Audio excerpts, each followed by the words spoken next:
السلام علیکم ورحمۃ اللہ وبرکاتہ۔ کیسے ہو دوستو، حضرت مولانا ستار صاحب کا یہ خوبصورت بیان ہے۔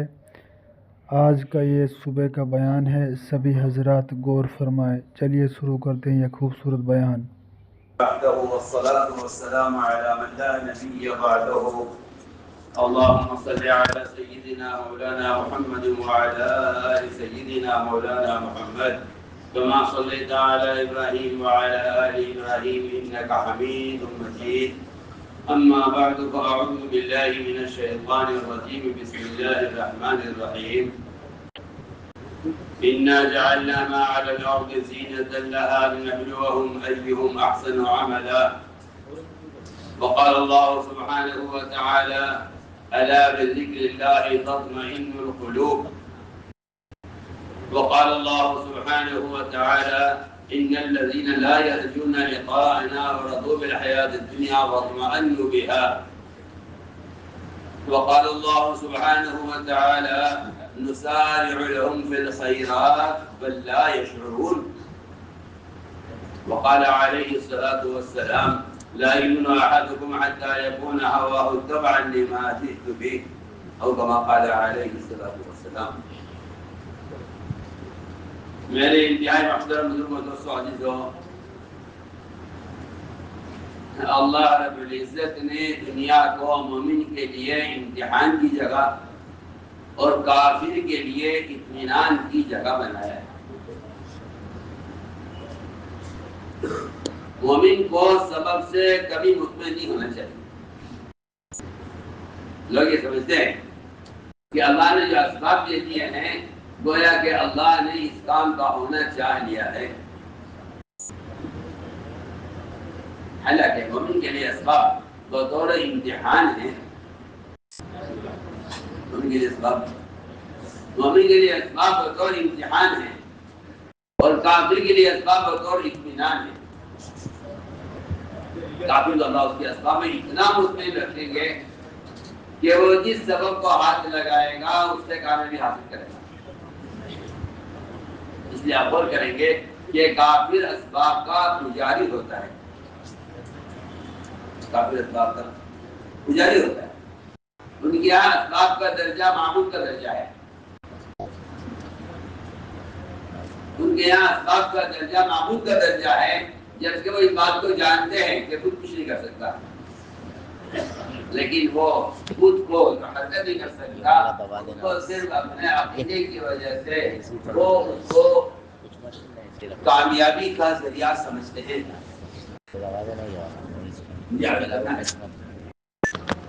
یہ اسباب ان کے لیے بطور امتحان ہے، کافر کے لیے بطور اطمینان ہے۔ اللہ کے کافر کو اس کے تمام اسباب کو نہیں رکھے۔ مومن کے لیے اسباب بطور امتحان ہے، اگرچہ وہ سبب انبیاء کے پاس ہوں، صحابہ کے پاس ہوں، اولیاء کے پاس ہوں۔ میں کہتا ہوں کہ اگر اللہ تعالیٰ کسی سبب پر کسی فرشتے کو بھی اختیار دے دے، اس پر اس کو مسلط کر دے اور اس کو اس پر قدرت دے دے، وہ فرشتہ بھی اس سبب پر بطور امتحان کے ہے۔ اس فرشتے کو بھی اس کا حق نہیں ہے کہ وہ اس کو اپنے اختیار کی چیز سمجھ سکے۔ اللہ تعالیٰ اسباب میں فرشتوں کو بھی ناکام کر دیتے ہیں۔ آپ سوچیے، صحیح غور تو کریں، میں کیا کہہ رہا ہوں۔ وہ فرشتہ جس سے بڑی اللہ نے کوئی طاقت نہیں بنائی ہے، وہ فرشتہ جس سے بڑی اللہ نے کوئی طاقت نہیں بنائی۔ ایک فرشتہ اگر چیخ مار دے تو ساری دنیا کو ہلاک ہونے کے لیے کافی ہے۔ سوچیے آپ، فرشتے کا بھی جو سبب ہے، یا اگر اللہ نے اس کو کسی سبب پر قدرت دے دی ہے تو اللہ تعالیٰ فرشتے کو بھی اس کے اس اختیار میں ناکام کر دیتے ہیں اپنا تعارف کرانے کی۔ آپ اور کرنا بات ہے، فرشتے کو جس نے کو اللہ نے اختیار دیا ہے، قوت دی ہے، اللہ تعالیٰ اس فرشتے کو بھی اس کے ارادے میں ناکام کر دیتے ہیں اپنا تعارف کرانے کے لیے۔ طوفان نوح میں پانی سرکش ہو گیا، اور فرشتے کی ساری طاقت اور قوت فیل ہو گئی اس پانی کو روکنے میں۔ لما طغى الماء، طغى کیا مطلب ہے کہ پانی فرشتے کی روک سے سرکش ہو گیا، فرشتے کی روک سے سرکش ہو گیا۔ کیوں؟ اگر کسی فرشتے مقرب فرشتے کے ذہن میں بھی یہ بات آ جائے کہ اس کام کے کرنے کا مجھے اختیار ہے، تو اللہ تعالیٰ ملائکہ کو بھی ان کے کاموں میں بے اختیار کر دیتے ہیں۔ اب اللہ رب العزت ایسا وقت آئے گا کہ اللہ تعالیٰ اپنا تعارف خود کرائیں گے، کوئی اللہ تعالیٰ کی بادشاہت کے مقابلے میں کوئی جواب دینے والا نہیں ہوگا۔ اللہ تعالیٰ خود ہی ظاہر ہوں گے، خود ہی مجھے ہوگا، خود ہی ظاہر ہوگا، میرے ساتھ خود ہی مجھے ہوگا۔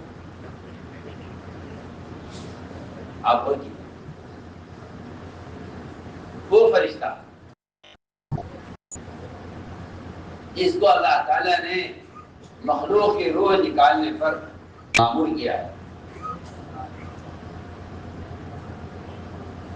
مخلوق کی روح نکالنے پر معمول کیا ہے، وہ فرشتہ جس کو مخلوق کی روح نکالنے پر معمول کیا ہے، اللہ تعالیٰ اس کی بھی روح نکالیں گے اور اس کو حکم دیں گے کہ یہ حامل عرش کی بھی روح نکالے، تاکہ حامل عرش کو کبھی اس کا تصور بھی نہ ہو کہ عرش کو ہم نے تھاما ہوا ہے، اس لیے تھما ہوا ہے۔ آپ سوچیے، آپ اور کریں، مجھے بہت کچھ کہنا ہے۔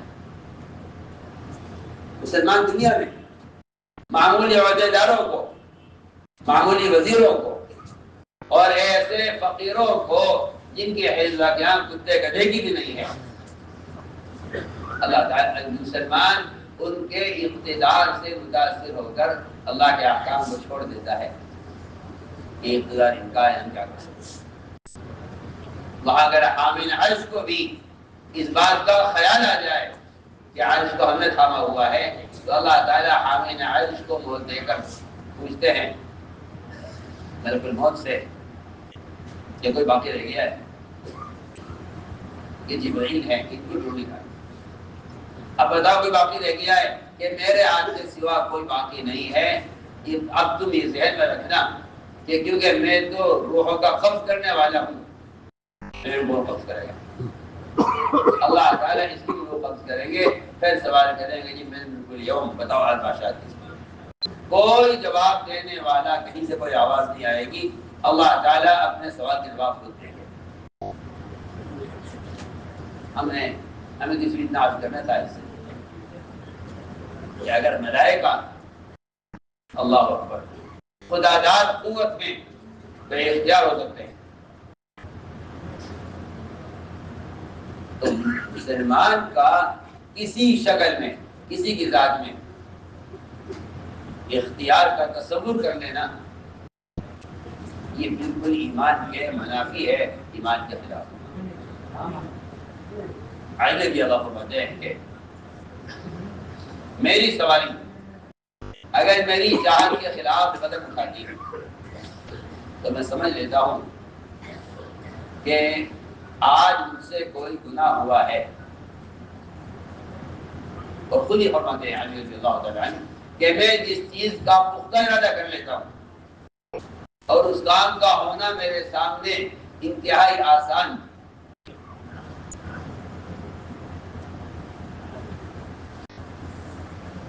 اور انتہائی سہولت کا ہوتا ہے،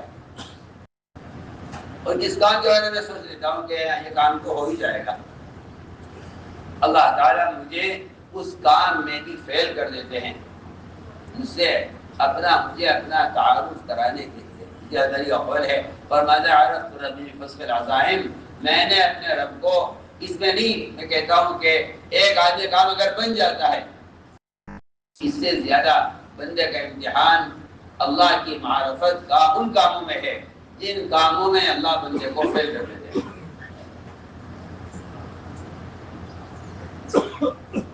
فرماتا ہے کہ اللہ تعالیٰ عرف ربی بفضل العظائم کہ میں نے اپنے رب کو جو پہچانا ہے وہ اپنے ارادوں میں ناکام ہو کر پہچانا ہے. یہ کہتے ہیں. پھر عرض کرتا ہوں کہ اللہ فرشتوں کو، انبیاء کو، صحابہ کو، اولیاء کو، عام مسلمانوں کو ان کے ارادوں میں ناکام کرتے ہی اس لیے ہیں تاکہ یہ ہمیں پہچانے. میں تو اس سے اگلی بات کہنے والا ہوں. اللہ اکبر. اگر کافر بھی اپنے کسی ارادے میں ناکام ہوتا ہے یا اپنی کسی پلاننگ میں فیل ہو جاتا ہے تو آپ دیکھیں گے کافر کا ہاتھ بھی اس کی پیشانی کی طرف جاتا ہے اور وہ ایک بڑے سے بڑا وزیر اعظم، ایک بڑے سے بڑا ملک کا صدر، وہ بھی پریشانی میں اپنا ہاتھ پیشانی پر مارتا ہے. اس پیشانی پر ہاتھ مارنے کا صاف مطلب یہ ہے کہ اللہ نے ہر انسان کے ساتھ جس چیز کا ہونے کا فیصلہ کر دیا ہے وہ اس کی پیشانی پر لکھا ہوا ہے. وہ اس پیشانی پر اشارہ کر کے اللہ تعالیٰ کی قدرت کو یاد دلاتا ہے کہ اس میں کوئی گھبرانے کی بات نہیں ہے، جو یہاں لکھا ہوا ہے اس کو مطابق ہوا. میں کہتا ہوں کہ تقدیر پر ایمان پر اگر آپ اس کے اعتراف نہیں کرتے، آپ کا عمل اس کا اعتراف کرتا ہے کہ ہر آدمی پریشانی پر مارتا ہے، لہذا وہ پیشانی پر ہاتھ مار کر تقدیر کی طرف اشارہ کر رہا ہے کہ جو اللہ نے ہمیشہ سے مقدر کیا ہوا ہے وہ ہوا ہے. اس لیے آدمی ہر شخص کا آپ دیکھیں گے، مومن ہو یا کافر، مومن ہو یا کافر، ہر آدمی کا ہاتھ پریشانی میں پیشانی کی طرف جاتا ہے. یہ اس بات کی علامت ہے کہ وہ اللہ تعالیٰ کی طرف سے فیصلہ کن چیز کی طرف اشارہ کر رہا ہے کہ ہر مسلمان، ہر انسان کو چاہیے، وہ کافر ہو یا مسلم، اسے چاہیے کہ وہ اپنے ارادوں میں ناکامی پر اللہ کو یاد کرے. تو میں نے ایک بات عرض کی ہے کہ اسباب امتحان کے لیے، اسباب امتحان کے لیے ہیں. اگرچہ یہ سبب نبی کے پاس کیوں نہ ہو، انبیاء کے اسباب بھی بطور امتحان کے ہیں. انبیاء بھی اپنے اسباب میں مطمئن نہیں ہوتے، انبیاء اپنے اسباب میں مطمئن نہیں، انبیاء بھی اسباب میں مطمئن نہیں ہوتے، بلکہ انبیاء کے اسباب بھی امتحان کے لیے ہیں. اب یہ بات غور کرنے کی ہے کہ اسباب میں کتنے امتحان ہیں، اسباب میں کتنے امتحان ہیں. پہلا امتحان سبب میں ہم عرض کریں گے. سبب میں پہلا امتحان یہ ہے کہ ہم دیکھیں گے کہ اس سبب میں لگ کر تمہیں ہم کتنا یاد رہے، تمہیں ہم کتنا یاد رہے. میں ہر چیز ہر ایک کی مثال عرض کروں گا. اس سبب میں لگ کر جو ہم نے تمہیں سبب دیا ہے اس میں لگ کر تم نے ہمیں کتنا یاد کیا ہے، ایک امتحان. دوسرا امتحان، تم جس سبب میں لگے ہو اس سبب کے اندر جو ہمارا حکم ہے وہ تم نے پورا کیا یا نہیں کیا. دوسرا امتحان. تیسرا امتحان، جس سبب کے مقابلے میں عمل آ گیا تم نے عمل پر سبب کو چھوڑا یا نہیں چھوڑا. اور چوتھا امتحان یہ ہے کہ جب تم کامیاب ہو گئے اپنے سبب میں تو تم نے کامیابی کو کدھر منسوخ کیا، سبب کی طرف یا حکم کی طرف، سبب کی طرف یا اللہ کی ذات کی طرف. یہ چار اسباب کے امتحانات ہیں. ایک امتحان انبیاء علیہ السلام کا امتحان ہوا ہے، سخت امتحان ہوا. چار مجھے اسباب میں چار امتحانات عرض کرتے ہیں، چاہے وہ نبی کے پاس ہو یا صحابی کے پاس ہو یا ولی کے پاس ہو. چار امتحان ہے اسباب میں. تم نے ہمیں اسباب میں کتنا یاد رکھا، تم نے اسباب میں حکم پورا کیا یا نہیں کیا، تم نے سبب کو حکم پر چھوڑا یا نہیں چھوڑا. اور جب تم اسباب میں کامیاب ہو گئے تو تم نے کامیابی کو کدھر منسوخ کیا، اللہ کی طرف یا اسباب کی طرف. میں ان چار باتیں گزار کرتی ہیں. پہلی بات تو یہ ہے کہ اللہ تعالیٰ کائنات کو اللہ نے کائنات کو دو قسم کے اسباب سے بھرا ہے، ایک اسباب زینت ہے، ایک اسباب معیشت۔ اسباب زینت، اسباب معیشت، اسباب زینت، اسباب معیشت۔ پہلا امتحان ندیوں کا ہے سبب۔ بعض اسباب وہ ہوتے ہیں جو انسانوں کے بار بار تجربات کی وجہ سے مشہور ہو جاتے ہیں، یہاں تک کہ مسلمان یہ کہنے لگتا ہے کہ آپ آنکھ بند کر کے یہ دوا کھا لیجیے، آپ کچھ کھاؤ، میرا ہمارا تجربہ ہے۔ اللہ تعالیٰ اپنے بندوں کو اسباب جو کامیاب کرتے ہیں وہ ان کی ضرورت کے پورا کرنے کے لیے نہیں کرتے۔ اللہ اپنے بندوں کو جن اسباب میں کامیاب کرتے ہیں وہ ان کی ضرورت کو پورا کرنے کے لیے نہیں کرتے، ضرورت کے پورا کرنے پہ تو وہ بغیر سبب کے قادر ہیں۔ وہ تو اس لیے ان کو کامیاب اس لیے کرتے ہیں کہ دیکھنا چاہتے ہیں کہ اس تجربے کے سبب کے بعد یہ اپنا اگلا قدم دوبارہ ضرورت کے پیش آنے پر کدھر اٹھاتے ہیں۔ یہ پہلا امتحان موسیٰ علیہ السلام کا ہوا ہے، کوئی بہت بنیادی بات ہے آپ سے عرض کرتا ہوں۔ پہلا سبب موسیٰ علیہ السلام، پہلا امتحان موسیٰ علیہ السلام کا ہوا ہے۔ اللہ نے ان کے پیٹ میں درد کیا، اللہ نے ان کے پیٹ میں درد پیدا کیا۔ انہوں نے سوال کیا کہ اللہ میرے پیٹ میں درد ہے کہ کیا کروں؟ پیٹ میں درد نہیں کرو۔ اللہ نے فرمایا کہ موسیٰ ریحان استعمال کرو، اللہ کو کیا ضرورت ہے شاید اس کی؟ سوال ہے کیوں؟ اللہ تعالیٰ کسی کام کے کرنے کے لیے کسی سبب کا استعمال کیوں کرے؟ اس کا سبب کا پابند ہونا اس کی الوہیت کا انکار کرتا ہے۔ میں بہت اہم بات کہتا ہوں، میں تو یہاں تک کہتا ہوں کہ اگر کوئی مسلمان اللہ سے کسی سبب کو مانگتا ہے تو یہ اللہ تعالیٰ کی قدرت کو سبب کا محتاج سمجھتا ہے۔ یہاں تو مخلوق کے لیے بھی اس کی گنجائش نہیں ہے، یہاں تو مخلوق کے لیے بھی اس کی گنجائش نہیں ہے کہ وہ خالق کو کسی سبب کا مشورہ دے۔ سنیے نا توحید کا تقاضا کیا ہے، عام مخلوق کے لیے، عام مخلوق کے لیے اس کی گنجائش نہیں ہے کہ وہ خالق کو کسی سبب کا مشورہ دے۔ آپ کو مسلم دعا میں کہیں ملے گا نہیں کہ کسی نبی نے اللہ سے کسی فرشتے کو طلب کیا ہو مدد کے لیے، اللہم اکفناہم بما شئت، اللہم اکفنا شرهم بما شئت، یہ تو ملے گا مسلم دعاؤں میں۔ ایک کلی کی دعا میں بھی فرشتے کو طلب کرنا نہیں ملے گا، رحمان کہنا ملے گا۔ اس رحمان کہنے پر فرشتے نے اللہ سے تقاضا کیا ہے کہ مجھے اس کی مدد کے لیے مجھے بھیج دو۔ میں بہت اہم بات کرتا ہوں، اللہ کو سب کو مشورہ دینا، یہ اللہ سے یہ کہنا ہے اللہ اس سبب سے تو یہ کر، یہ اس کی الوہیت کا اور اس کی قدرت کا۔ اس لیے کہ اللہ اور غیر اللہ میں فرق یہ ہے، اللہ غیر اللہ میں فرق یہ ہے کہ غیر اللہ کے لیے طلب شے وہ وجود ہے اور اللہ تعالیٰ کا ارادہ وجود ہے، وجود شے ہے۔ اللہ کا نظام ارادہ وجود شے ہے، اللہ کا ارادہ وجود شے ہے، اللہ کا ارادہ وجود شے ہے۔ اللہ کا صرف ارادہ کرنا یہ وجود شے ہے، اس کا ارادہ اس چیز کو حاضر کر دیتا ہے۔ اللہ کا ارادہ اس چیز کو حاضر کر دیتا ہے۔ اللہ کو کوئی ضرورت نہیں ہے اس کی کہ وہ کسی ضرورت کے لیے کسی سبب کو بنائے اور پھر اس سبب کو اللہ استعمال کرے اس ضرورت کے پورا ہونے کے لیے۔ میں نے عرض کر دیا ہے کہ اللہ تعالیٰ کسی سبب کو اگر بندے کو بتلا بھی رہے ہیں،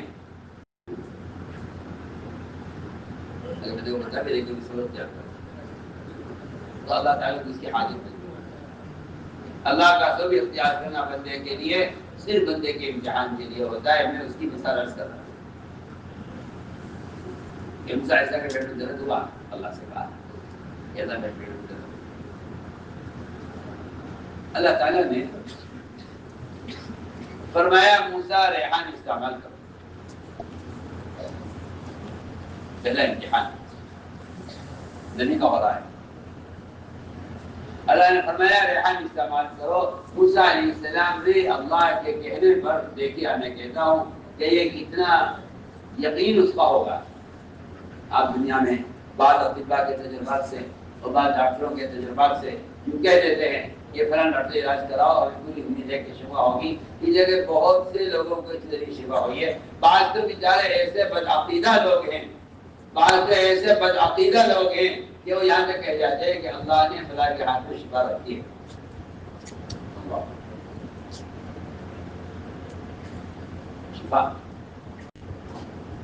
شفا قدرت کی وہ صفت ہے جو غیر اللہ میں نہیں ہو سکتی. شفا اللہ کی صفت, شفا اللہ کی وہ صفت ہے جو غیر اللہ میں نہیں ہو سکتی. آپ کو کوئی طبیب نسخہ لکھتے ہیں تو آپ اس نسخے کے لوگوں کو خبر کرتے ہیں اور آپ اس پر عمل کرتے ہیں. اللہ تعالیٰ نے اللہ کا بتایا ہوا نسخہ کتنا یقینی ہوگا. اللہ نے فرمایا کہ موسیٰ ریحان استعمال کرو. ریحان استعمال کیا, استعمال کرتے ہی پھر کرنا ٹھیک ہو گیا. میں کہتا ہوں آپ سے, میں عرض کیا ہے کہ اللہ تعالیٰ مسلمانوں کے کام بعض اسباب کے اندر اس لیے بنا دیتے ہیں کہ اللہ تعالیٰ دیکھنا چاہتے ہیں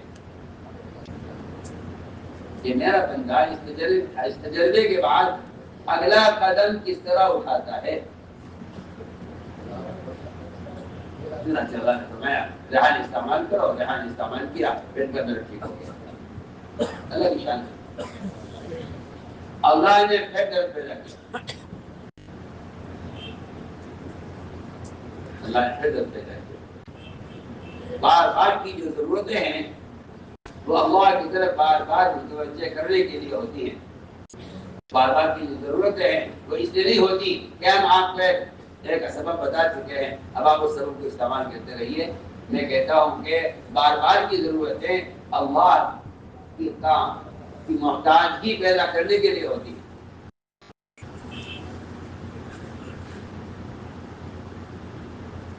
اچھا, دوبارہ پیٹ میں درد ہوا, موسیٰ علیہ السلام کو خیال آیا کہ درد دوبارہ ہوا ہے. پہلے بھی اللہ کے بتائے ہوئے نسخے سے فائدہ ہوا تھا, اب بھی اسی کے بتائے ہوئے نسخے سے فائدہ ہوگا. موسیٰ علیہ السلام سیدھے ریحان کی طرف گئے, ریحان استعمال کیا, پیٹ کا درد ٹھیک ہوا. پیٹ کا درد میں بہت آسان بتا رہا ہوں. جب درد ٹھیک نہ ہوا تو ریحان کو موسیٰ علیہ السلام سے کہا, اللہ کیا بات ہے, آپ کو بتایا وہ نسخہ میں نے استعمال کیا ہے. اللہ نے فرمایا موسیٰ پہلے تم پہلی دفعہ کے درد میں ہماری طرف آئے تھے, ہم نے کہا کہ ریحان استعمال کر لو, اب کہ تم پہلے ریحان کی طرف چلے گئے. اگر تم پہلے کتنی آسان بات ہے, اگر کوئی سمجھ رکھتا ہو, اگر کوئی غور کر لے کہ اسباب کی حیثیت کیا ہے. میں نے پہلی بات کیا کہ اللہ اس سبب میں کامیاب کر دیتے ہیں مسلمان کو اس امتحان کے لیے کہ تم اگلی حاجت میں کیا قدم اٹھاتے ہو. ایک امتحان تو یہ ہے. دوسرا امتحان یہ ہے کہ جب ہم تمہیں اسباب زینت کی اسباب معیشت دیتے ہیں تو تم اس میں ہمیں یاد کتنا رکھتے ہو.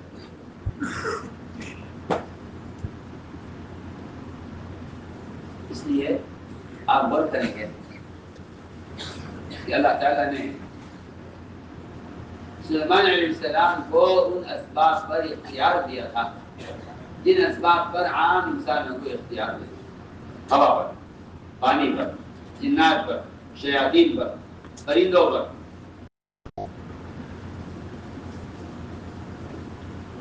جن چیزوں پر انسان کو اختیار نہیں ہے اللہ نے سلیمان علیہ السلام کو ان کو بھی اختیار دیا.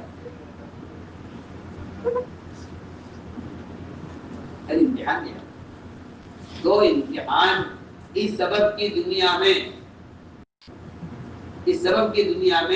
میں نے عرض کیا تھا کہ دو چیزیں ملیں گی، ایک اسباب معیشت، اسباب زینت، دونوں میں امتحان سلیمان علیہ السلام کا ہے۔ میں آپ سے بہت بنیادی بات کر رہا ہوں، دونوں میں امتحان سلیمان علیہ السلام کا ہے، اسباب معیشت میں بھی امتحان ہے، اسباب زینت میں بھی امتحان ہے۔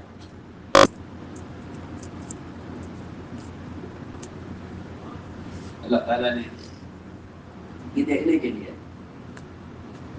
کہ ہم نے ان پر کچھ احکام فرض کیے ہیں، اگر ہم انہیں کوئی مزین چیز ایسی دے دیں اس کو یہ دیکھیں اور حیران ہو ہماری قدرت سے، ہم دیکھنا چاہتے ہیں کہ اس دوران ان کو ہم کتنا یاد رکھتے ہیں۔ نوح علیہ السلام ایسے گھوڑوں کا معائنہ کر رہے تھے جن کو اللہ نے پیدا کیا، نہ اس سے پہلے کبھی تھے نہ اس کے بعد کبھی ہوئے، انتہائی خوبصورت گھوڑے جن کے بال ریشم زیادہ نرم اور خوبصورت اور ہوا میں اڑنے والے گھوڑے ہوتے تھے جو سواری کو لے کر بے تکلف اڑ سکتے تھے، ایسے نایاب نادر گھوڑے اللہ نے پیدا کیے۔ نوح علیہ السلام ان گھوڑوں کے معائنے میں لگے ہوئے تھے اور ان کو دیکھ رہے تھے۔ روایت میں آتا ہے ان کی گردن سے سہارا لے کر کھڑے ہوئے تھے اور ان کے بالوں پر ہاتھ پھیر رہے تھے اور اللہ تعالیٰ کی قدرت سے متاثر ہو رہے تھے کہ میری اللہ کی قدرت دیکھو کہ اللہ نے کیسے گھوڑے بنائے ہیں۔ یہ ان کو دیکھتے دیکھتے عصر کی نماز قضا ہو گئی۔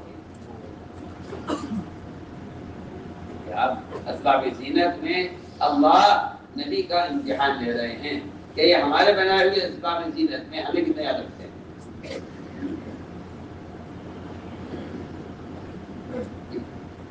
کوئی شکل اس میں کہ اللہ کی شان ہے اور اس کی بنائی ہوئی چیزیں جو ہیں وہ اسی کے تعارف کے لیے ہیں، لیکن یہ بات ذہن میں رہے کہ اس کی بنائی ہوئی جتنی بھی شکلیں ہیں وہ اس امتحان کے لیے ہیں کہ تم اس میں حکم کتنے یاد رکھتے ہو۔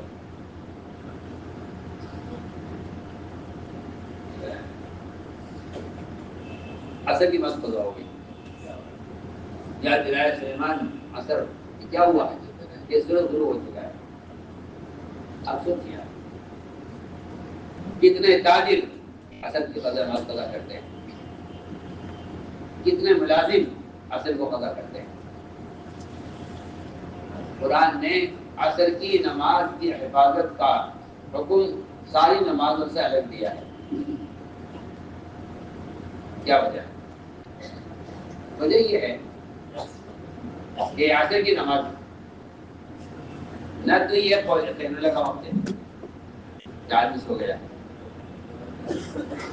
نہ یہ فجر کی نماز ہے کہ آدمی سویا ہوا ہے، نہ یہ عشاء کی نماز ہے کہ آدمی جلدی سو گیا ہے۔ عصر بات کو ساری نمازوں میں عصر کی نماز کا اہتمام زیادہ کرنے کا حکم دیا ہے، کیونکہ یہ آدمی کے سونے کا وقت نہیں ہے۔ اس میں عصر کی نماز کا قضا ہو جانا یہ اللہ تعالیٰ کی ایسی ہٹ دھرمی ہے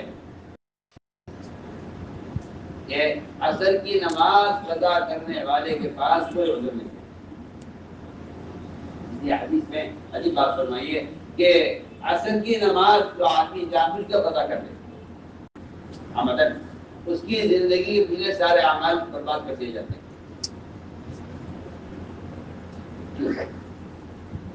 وجہ یہ ہے کہ آدمی کسی بھی نماز کے بارے میں کہہ سکتا ہے کہ یہ سو گیا تھا میں نماز قضا ہو گئی، لیکن عصر کی نماز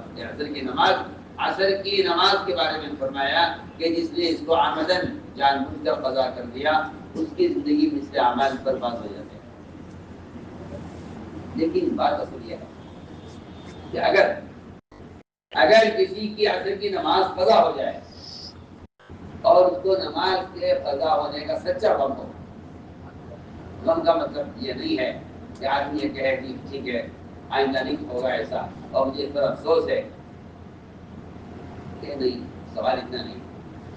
سوال اس بات کا ہے کہ جس غفلت کی چیز سے آپ کی عصر کی نماز قضا ہوئی ہے، آپ سنیے میں کیا کہہ رہا ہوں، جس غفلت کی چیز سے آپ کی عصر کی نماز قضا ہوئی ہے، اگر آپ اس کو ضائع کر دیں، ختم کر دیں، پھر تو یہ بات ممکن ہے کہ آپ کی عصر کی نماز کے قضا ہونے کا گناہ معاف نہیں ہوگا، بلکہ آپ کو اللہ تعالیٰ عصر کی نماز کا بدل دے دیں گے۔ ابھی تو بہت اہم بات کہہ رہا ہوں، خدا علیہ السلام کو اس بات کا واقعی غم تھا کہ آج میری عصر کی نماز ان گھوڑوں کے معائنے میں قضا ہو گئی ہے۔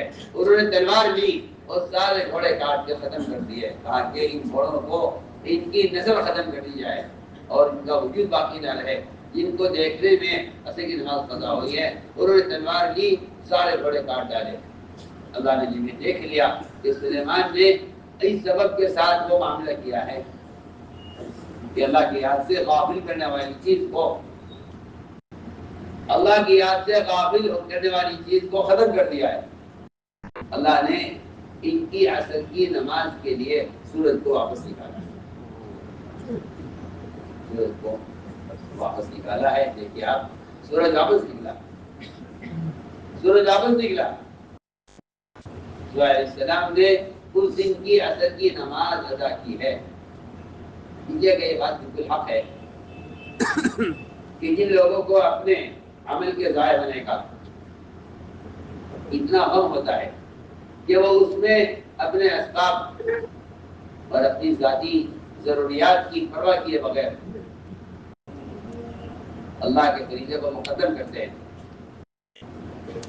ان کے لیے اللہ تعالیٰ نظام کائنات کو ان کے لیے مسخر کر دیتے ہیں۔ کوئی بڑی بات نہیں ہے کہ سورج نکل آیا واپس حضرت سلیمان علیہ السلام کی عصر کی نماز کے لیے۔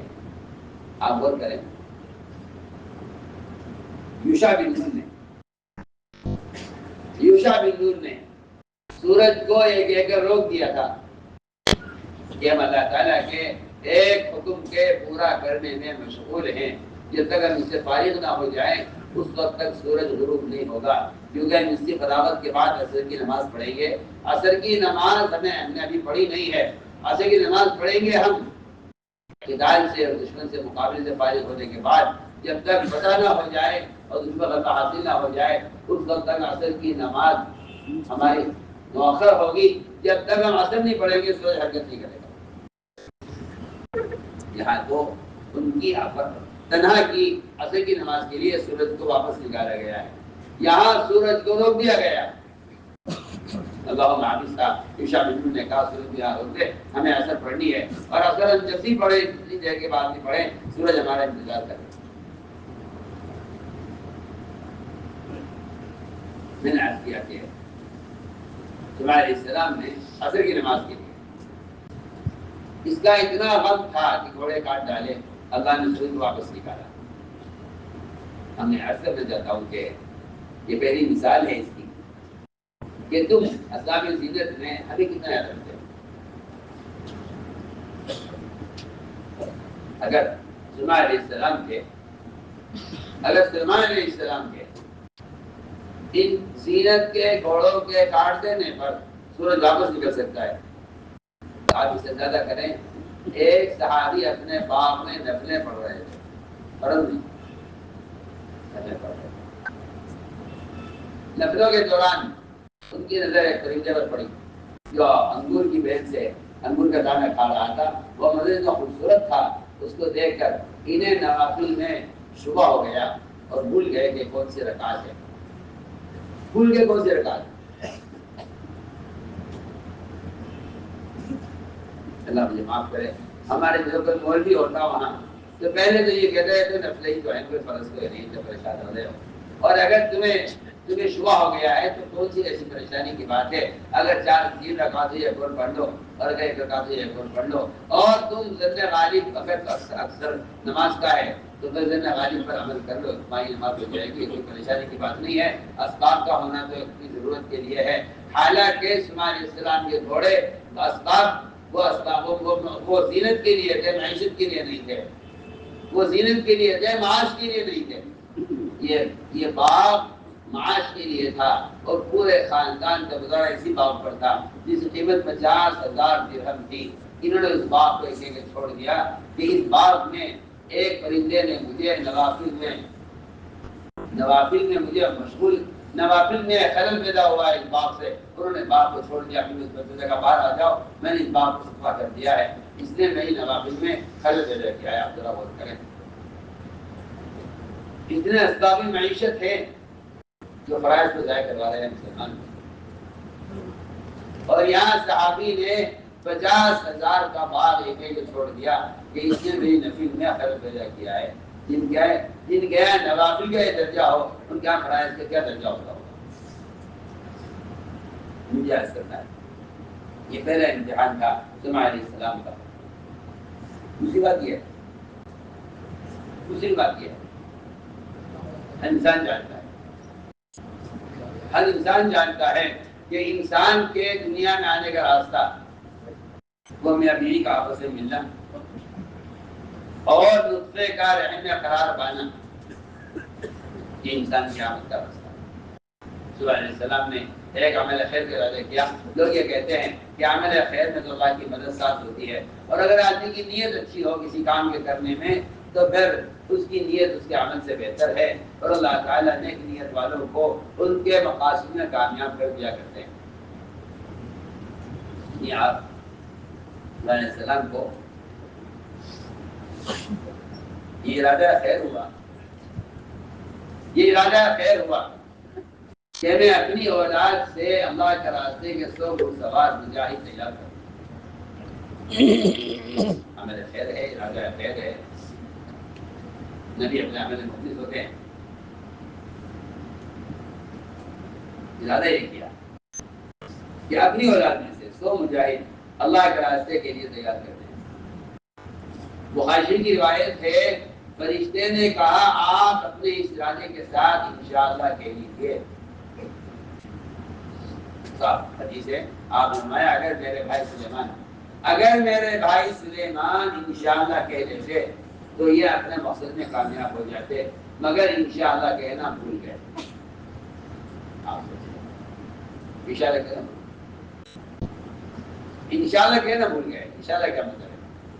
لوگ اسے انشاءاللہ کو برکت کے لیے کہتے ہیں، حالانکہ انشاءاللہ کا مطلب لا الہ الا اللہ ہے۔ اللہ انشاءاللہ کا مطلب لا الہ الا اللہ کہنا ہے۔ انشاءاللہ کا مطلب یہ ہے اللہ کا اتنا غیر ہے، ملائکہ سے لے کر حکومت و رسالت سے لے کر ساری دنیا کی مالی طاقتوں سے لے کر تمام اہل مناصب کے منصب اور ان کی اقتدار سے لے کر آپ سب کی نفی کریں، آپ سب کی نفی کریں اللہ کی ذات کے مقابلے میں۔ یہ انشاءاللہ کا اصل مطلب ہے۔ وما تشاؤون میں اللہ کے ساتھ غیر کی نفی ہے، وما تشاؤون میں اللہ کے غیر کی نفی ہے۔ روایت میں ہے، آپ نے فرمایا اللہ نے فرمایا میرے بھائی سلیمان پر اگر اسے انشاءاللہ کہہ لیتے تو اپنے مقصد میں کامیاب ہو جاتے، لیکن فرشتے کے یاد دلانے کے باوجود بھی ان کو انشاءاللہ کہنا یاد نہیں تھا۔ کیا 100 بیویاں اعلیٰ نسل کی، خوب بچے جننے والی۔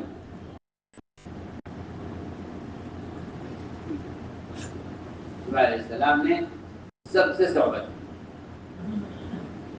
ہر ایک سے صحبت کی اس امید پر کہ 100 بیٹے پیدا ہوں گے۔ 99 عورتوں کا حمل نہیں چلا، 99 ایسا کہیں ممکن نہیں ہے کہ ایک آدمی کو 100 بیویاں ہوں اور 100 بیویوں میں سے 99 کا حمل نہ ٹھہرے۔ ایسا دنیا میں ایسا واقعہ پیش آیا نہیں ہے۔ کسی کی 2 بیویاں ہوتی ہیں تو 1 سے اولاد جاتی ہے، کسی کی 4 بیویاں ہوتی ہیں تو اولاد ہو جاتی ہے، عام طور سے ہوتا ہے۔ نظام اللہ اکبر۔ ایک صاحب نے آ کر ہم سے اس بات کا مسئلہ معلوم کیا، لیکن میں اپنی بیوی سے اولاد کی کثرت سے پریشان ہوں۔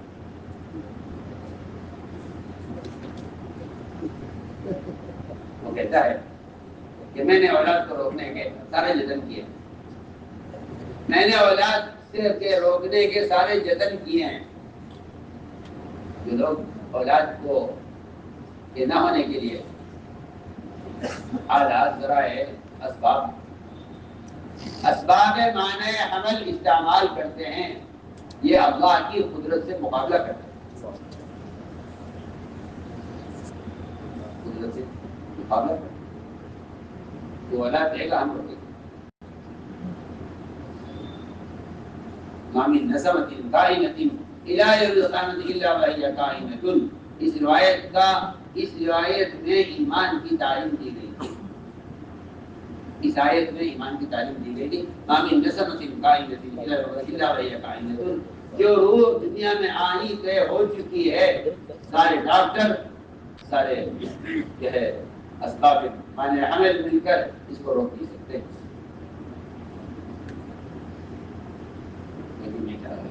اللہ کی نظر پڑے میں آپ کی مثال کر رہا ہوں، سچی مثال ہے. ڈاکٹر نے کہا کہ اگر ایسی بات ہے تو آپ ایسا کیجیے، آپریشن کر کے اپنی بیوی کا حمل نکلوا دیجیے. اگر آپ اس سے آپ بچنا چاہتے ہیں تو اس کے علاوہ کوئی راستہ نہیں، اس کے علاوہ کوئی راستہ نہیں ہے کہ آپ حمل ہی نکال دیجیے، کیونکہ حمل سے اولاد کے ہونے کو لوگ اللہ کی قدرت کہتے ہیں. آپ سوچے کیسی کیسی نکمی سوچ ہے لوگوں کیسی نکمی سوچ. حمل سے اولاد کے ہونے کو اللہ کی قدرت ہے. یہ بھی تو قدرت ہے، یہ بھی کیا قدرت ہے. آپ زمین سے اللہ ابری کو اللہ کی قدرت کہتے ہیں. یہ سب تعارف کی چیزیں ہیں، یہ سب تعارف کی چیزیں ہیں. وہ بھی بیچارے اندھے کافروں کے لیے ہیں جنہیں اللہ کی خبر ہی نہیں ہے. ورنہ مومن کا ایمان وہ تو اس سے کہیں آگے ہے. وہ تو قدرت کو کائنات کے ظاہری نظام میں یہ تو اللہ تعالیٰ کی قدرت کو اس سے بہت آگے جانتا ہے. اس کے نزدیک سے کچھ ہی نہیں ہے. یہ تو بیچارے کافر سے کہا گیا سمائے کے پر دیوالی کا مصیبت یہ تو کافر سے کہا گیا تھا. یہ تو کافر سے کہا گیا تھا کہ آپ کافروں سے کہیے کہ آسمان زمین پہاڑ تم دیکھتے ہو یہ اللہ تعالیٰ کی قدرت ہے. یہ تو ایک اندھے کافر کو جس طرح کسی اندھے کا ہاتھ پکڑ کے دکھایا جاتا ہے کہ دیکھو یہ ہے یہ ہے، تم ٹٹول کے دیکھ لو. میں کہتا ہوں کوئی اندھا ٹٹول کر کسی چیز کو محسوس کر لے، ورنہ وہ بصیرت تو اس سے بہت آگے کی تھی. ہم کیا آپ سے کس طرح سمجھائیں اپنی بات. زمین سے غلے کا ہونا یہ قدرت کا کوئی کمال نہیں ہے. یہ قدرت کا مثال کوئی کمال نہیں. اگر آپ جو قدرت کمال سمجھتے ہیں تو آپ یقین میں یہاں آ کر اٹک جائیں گے کہ زمین سے غلہ ہوتا ہے. اگر زمین ہوگی تو غلہ ہوگا. آپ کا یہ کہنا اللہ کی قدرت زمین سے غلہ دینے کی ہے تو آپ یہ کہیں گے زمین ہوگی تو غلہ ہوگا. نمرود نے ابراہیم علیہ السلام کا راشن بند کر دیا اس مجبور کرنے کے لیے. جیسا آج کل کے مسلمانوں کو کفر وہ مجبور کرتا ہے ان کی ضروریات میں تاکہ یہ ہمارے کفر کے اصول اختیار کریں. میں بہت کام کی بات آپ سے کرتا ہوں. اس زمانے میں قانون مسلمان کو مجبور کرتا ہے اسباب معیشت میں تاکہ یہ تنگ آ کر ہمارے حرام راستوں کو اختیار کریں.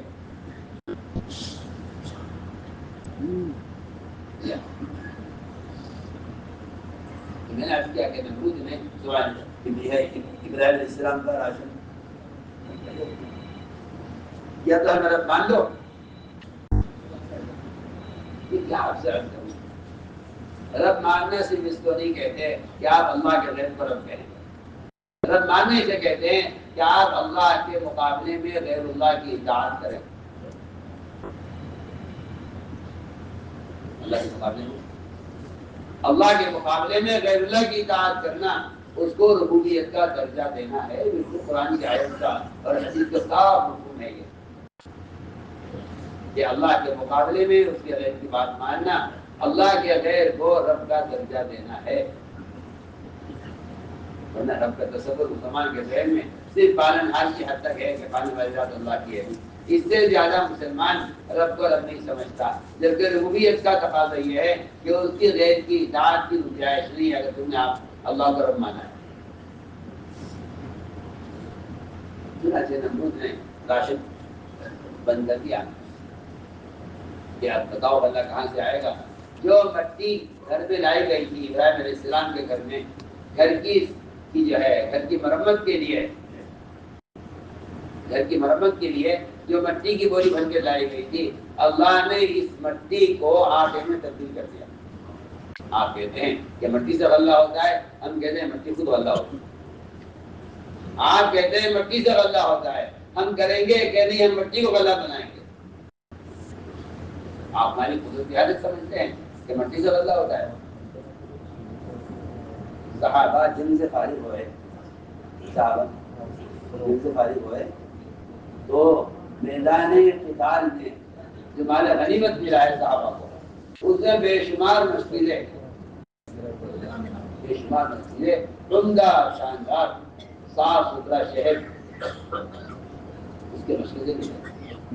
صحابہ کا حیرت کہ اتنے مشکلیں شہر کے، ان کے اس پورے قافلے کے لیے ایک مشکلہ دو مشکلیں کافی ہو جاتے ہیں۔ اتنا بڑا لشکر ان کا آیا ہے، لیکن اتنے بے شمار مشکلیں شہر بنگش ہے۔ جب وہ پتا ہو گئی اور ایک مشرک سے پوچھا ایک صحابی نے کہ میدان قتال میں جہاں رمضان کی جنگ ہو رہی ہے وہاں آپ یہ شہد بیچنے کے لیے کیوں لائے تھے؟ لیکن اتنی بڑی مقدار میں شہد آدمی تجارت نہیں کر سکتا ہے، کھانے کے لیے تو اتنے مشکلوں کی ضرورت نہیں ہے۔ اس مشرک نے کہا کہ ہمارے ساتھ تو ایک مشکی اضافی شہد کا نہیں تھا۔ صحابی نے کہا ہمارے تو مال غنیمت میں تمہارے طرف سے جو ہمیں مال ملا ہے مال غنیمت، اس میں بے شمار مشکلیں شہد کے ملے ہیں۔ اس نے کہا ہمارے تو سارے مشکلیں شراب سے بھرے ہوئے تھے، ہم تو اس میں آئے تھے امید پر کہ فتح ہوگی تو شراب پئیں گے۔ اللہ نے ساری شراب کو ہم کا شہد میں تبدیل کر دیا۔ ہمیں عرض کر رہا تھا کہ آدمی سوچ کر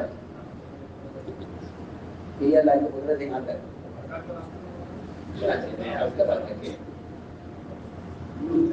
ان صاحب نے آ کر مجھ سے کہا کہ جی میں مولا سے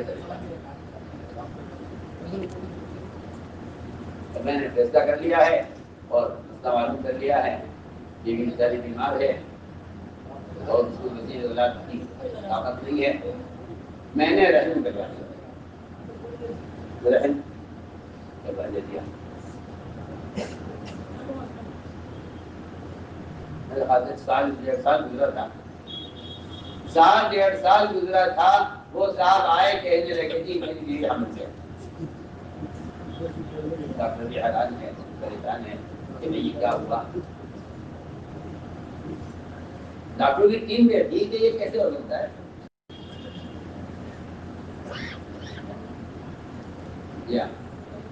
اس میں ایک ماہر ڈاکٹر نے یہ کہا کہ نہیں، ہزاروں عورتوں میں لاکھوں عورتوں میں کوئی عورت ایسی بھی ہوتی ہے کہ اس کے پیٹ میں دو رحم ہوتے ہیں، جب پہلا رحم نکل جاتا ہے تو دوسرا رحم کشادہ ہو جاتا ہے اور اس سے پہلے وہ رحم چھپا رہتا ہے۔ یہ ہزاروں عورتوں میں ایک عورت کیسا ہو سکتا ہے؟ جی ہاں، یہ اس نے کہا کہ یہ ہماری ڈاکٹری میں یہی ہے کہ کسی عورت کے پیٹ میں دو رحم ہوتے ہیں۔ یہ تو آپ سے ایڈ کرنے چاہتے ہیں، کیا کہوں آپ سے، مسلمان اللہ کی قدرت کو وہاں تک جانتا ہے جہاں تک اسباب کو جانتا ہے۔ جہاں اسباب کی انتہا ہوتی ہے وہاں سے تو قدرت کی ابتدا ہوتی ہے، اور جہاں ساری عقول کی انتہا ہوتی ہے وہاں سے وحی کی ابتدا ہوتی ہے، وہاں سے وحی کی ابتدا ہوتی ہے جہاں ساری عقلوں کی انتہا ہوتی ہے۔ میں نے عرض کیا کہ سلیمان علیہ السلام کو اس کار خیر کا خیال آیا اور انہوں نے 100 بھی سوگت، 100 میں سے 99 عورتوں کا حمل نہیں ٹھہرا۔ جی ہاں، یہ ایک نئی بات ہے، ایک عورت کا حمل ٹھہرا، وہ بھی جان پڑنے سے پہلے ضائع ہو گیا۔ گائے نے لا کر کرسی پر ڈالا کہ لو یہ لوفا پیدا ہوا ہے، اور باقی ساری عورتوں کو ہم نے چیک کر لیا ہے، 99 عورتوں کو کوئی حمل نہیں ہے، ایک عورت کو حمل پیدا ہے، اس سے بھی یہ بغیر روح کا یہ جسم یہ لوٹا پیدا ہوا ہے، جسے لا کے گائے نے کرسی پر ڈال دیا۔ کیا بات صاف کیا، بات صاف کیا کہ تم نے جس عمل خیر کا ارادہ کیا تھا اس میں تم نے ہمیں یاد نہیں رکھا، اس میں تم نے ہمیں یاد نہیں رکھا، تم نے اپنے ارادے کو ہماری ارادے پر موقوف نہیں کیا، تم خود ہی با اختیار ہو گئے کہ میں یہ کروں گا۔ محمد صلی اللہ علیہ وسلم کی بعثت کا مقصد انسان کی ہدایت، انک اللہ تعالی نام تاکید کے ساتھ ہے، نبی جی آپ انسانوں کی رہبری کے لیے ان کو ہدایت پر لانے کے لیے آپ بھیجے گئے ہیں۔ آپ صلی اللہ علیہ وسلم سے کفار مشرکین آپس میں ملے، یہود اور مشرکین آپس میں ملے اور آ کر آپ سے سوال کیا کہ ہم آپ سے 3 سوال کرتے ہیں، اگر آپ جواب دے دیں گے تو آپ کو نہیں مانیں گے، آپ بتائیے جو قرنین کون تھے، اصحاب کہف کون تھے، اور روح کیا ہے؟ یہ 3 سوالات کیے مشرکین اور یہود نے مل کر آپ سے۔ جبریل کا صبح شام آنا، آپ نے فرمایا خیال یہ آیا کہ جبریل آئیں گے، ان سے پوچھ کر بتاؤں گا، اس لیے کہ آپ کو اس کا علم نہیں۔ یہ بات بالکل طے شدہ بات ہے کہ انبیاء علیہ السلام کو غیب کا علم نہیں۔ آج کے مسلمانوں کے عقیدے میں ایک فساد یہ بھی ہے کہ فلاں ولی، فلاں عالم، فلاں آدمی اس کی جنات تابع ہیں، وہ ہمیں غیب کی کچھ باتیں بتا دے گا۔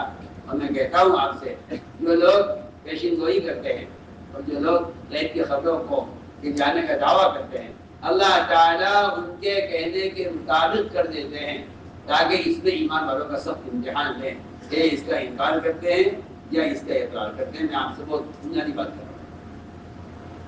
آج اگر کوئی شخص پیشین گوئی کرتا ہے اور اس کے کہنے کے مطابق کل ہو جاتا ہے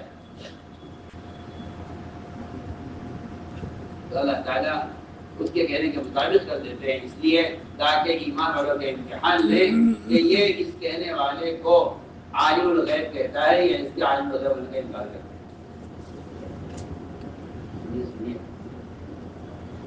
غیب کا علم اللہ کے سوا کسی کو نہیں، غیب کا علم اللہ کے سوا کسی کو نہیں۔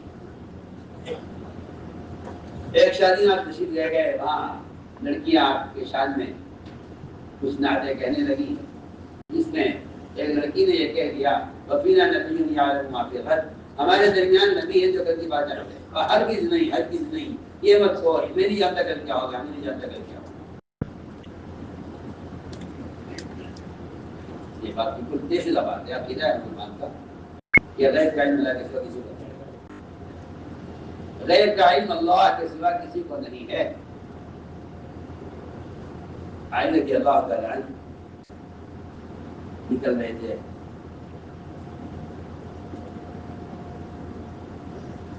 مقابلے کے لیے میدان میں کفار سے، چنانچہ نجومی نے ابھی سے کہا کہ میرے پاس علم نجوم ہے اور مجھے معلوم ہے کہ آپ کا عزت نکلنا مناسب نہیں، اگر عزت نکلیں گے آپ تو آپ پر جو ہے حالات آئیں گے، آپ کا اپنے ساتھیوں کو زخم آئیں گے، آپ اپنے مقصد میں کامیاب نہیں ہو سکیں گے، لہٰذا آپ اس وقت نکلیے، میں آپ کو ایک وقت دیتا ہوں نکلنے کے لیے۔ اللہ مجھے معاف کرے، اس طرح کی کمزوری ہم مسلمانوں کے عقیدے میں عام طور سے پائی جاتی ہے کہ بھائی فلاں دن پوچھ لو ہمارے سے نکال کرنا ٹھیک ہے یا نہیں ہے۔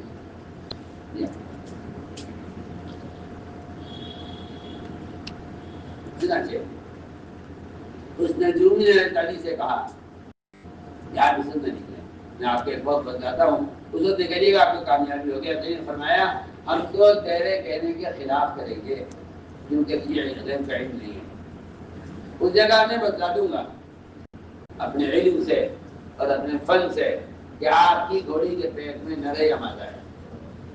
حضرت نے فرمایا ٹھیک ہے تو بتا دے, اگر تیرے بتانے کے مطابق ہو جائے, سنیے, اگر تیرے کہنے کے مطابق ہو جائے, پھر کوئی یہ کہہ دے کہ ان کے کہنے کے مطابق ہوا ہے, یہ نے سچ کہا تھا, تو فرمایا کہ تیری تصدیق کرنے والے کا ٹھکانہ جہنم ہوگا.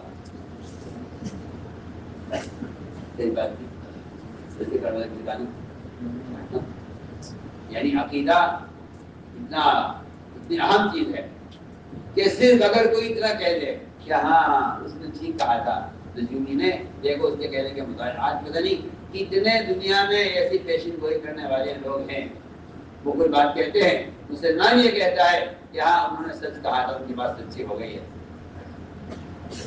اگر یہ کہہ دے, حضرت فرمایا کہ اگر کوئی تیری بات کی تصدیق کر دے اور تیرے کہنے کے مطابق ہو جائے تو اس کا ٹھکانہ جہنم ہے.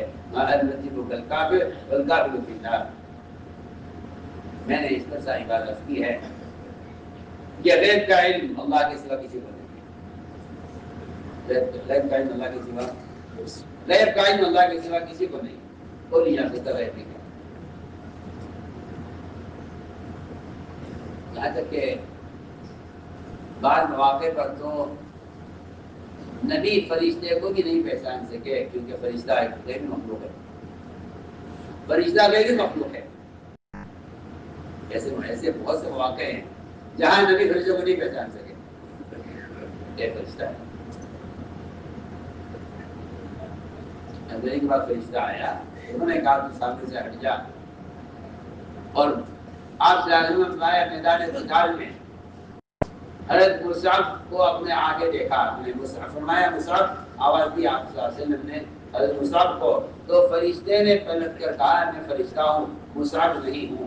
مصعب جو قتل ہو چکے ہیں, ان کے قتل ہوتے ہی فرشتے نے کہا نہیں میں نے تلوار سنبھال لی تھی, میں مصعب نہیں, میں تو فرشتہ ہوں. آپ کے آگے فرشتہ چل رہا ہے, لیکن آپ بھی پہچان سکے کہ یہ فرشتہ ہے یا مصعب. میں آپ کو مثالیں دے رہا ہوں. یہ غیب کا علم اللہ کے سوا کسی کو نہیں ہے. میں اس کی مثال عرض کریں.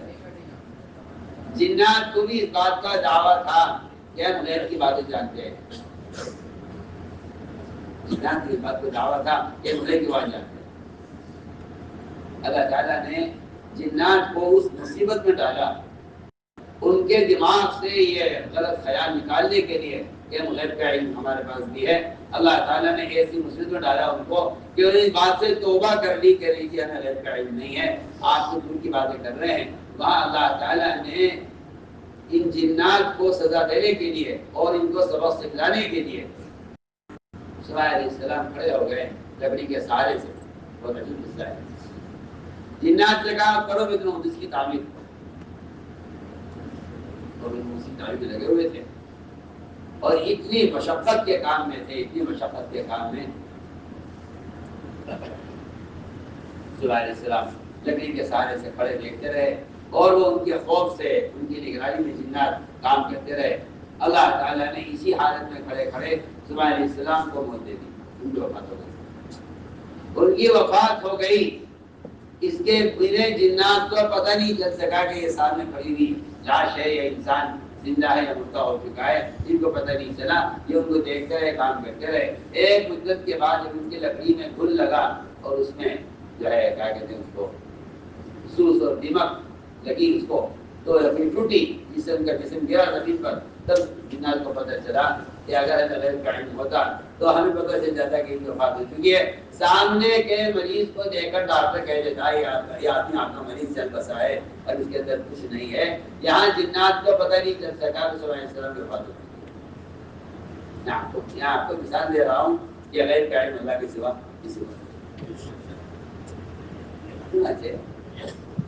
آپ ساتھ نے فرمایا کہ مجھے معلوم نہیں ہے, میں کل سے پوچھ کے بتاؤں گا جبرائیل سے. اب میں جبرائیل سے پوچھ کے بتاتا ہوں. آپ بھی انشاءاللہ کہنا بھول گئے. آپ بھی انشاءاللہ کہنا کہ آپ کو یاد نہیں رہا. آپ انشاءاللہ کہنا بھول گئے. آپ کو چاہیے تھا یہ کہتے آپ کہ اگر اللہ نے چاہا تو میں آپ کے سوال کے جواب کر دوں گا. یہ روایت میں آتا ہے 15 دن, ایک روایت میں کہ 1 مہینے تک کوئی آسمان سے جواب نہیں آیا.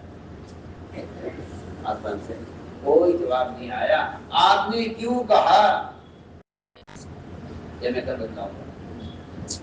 آپ نے کیوں نہیں کہا کہ اللہ چاہے گا تو بتاؤں گا؟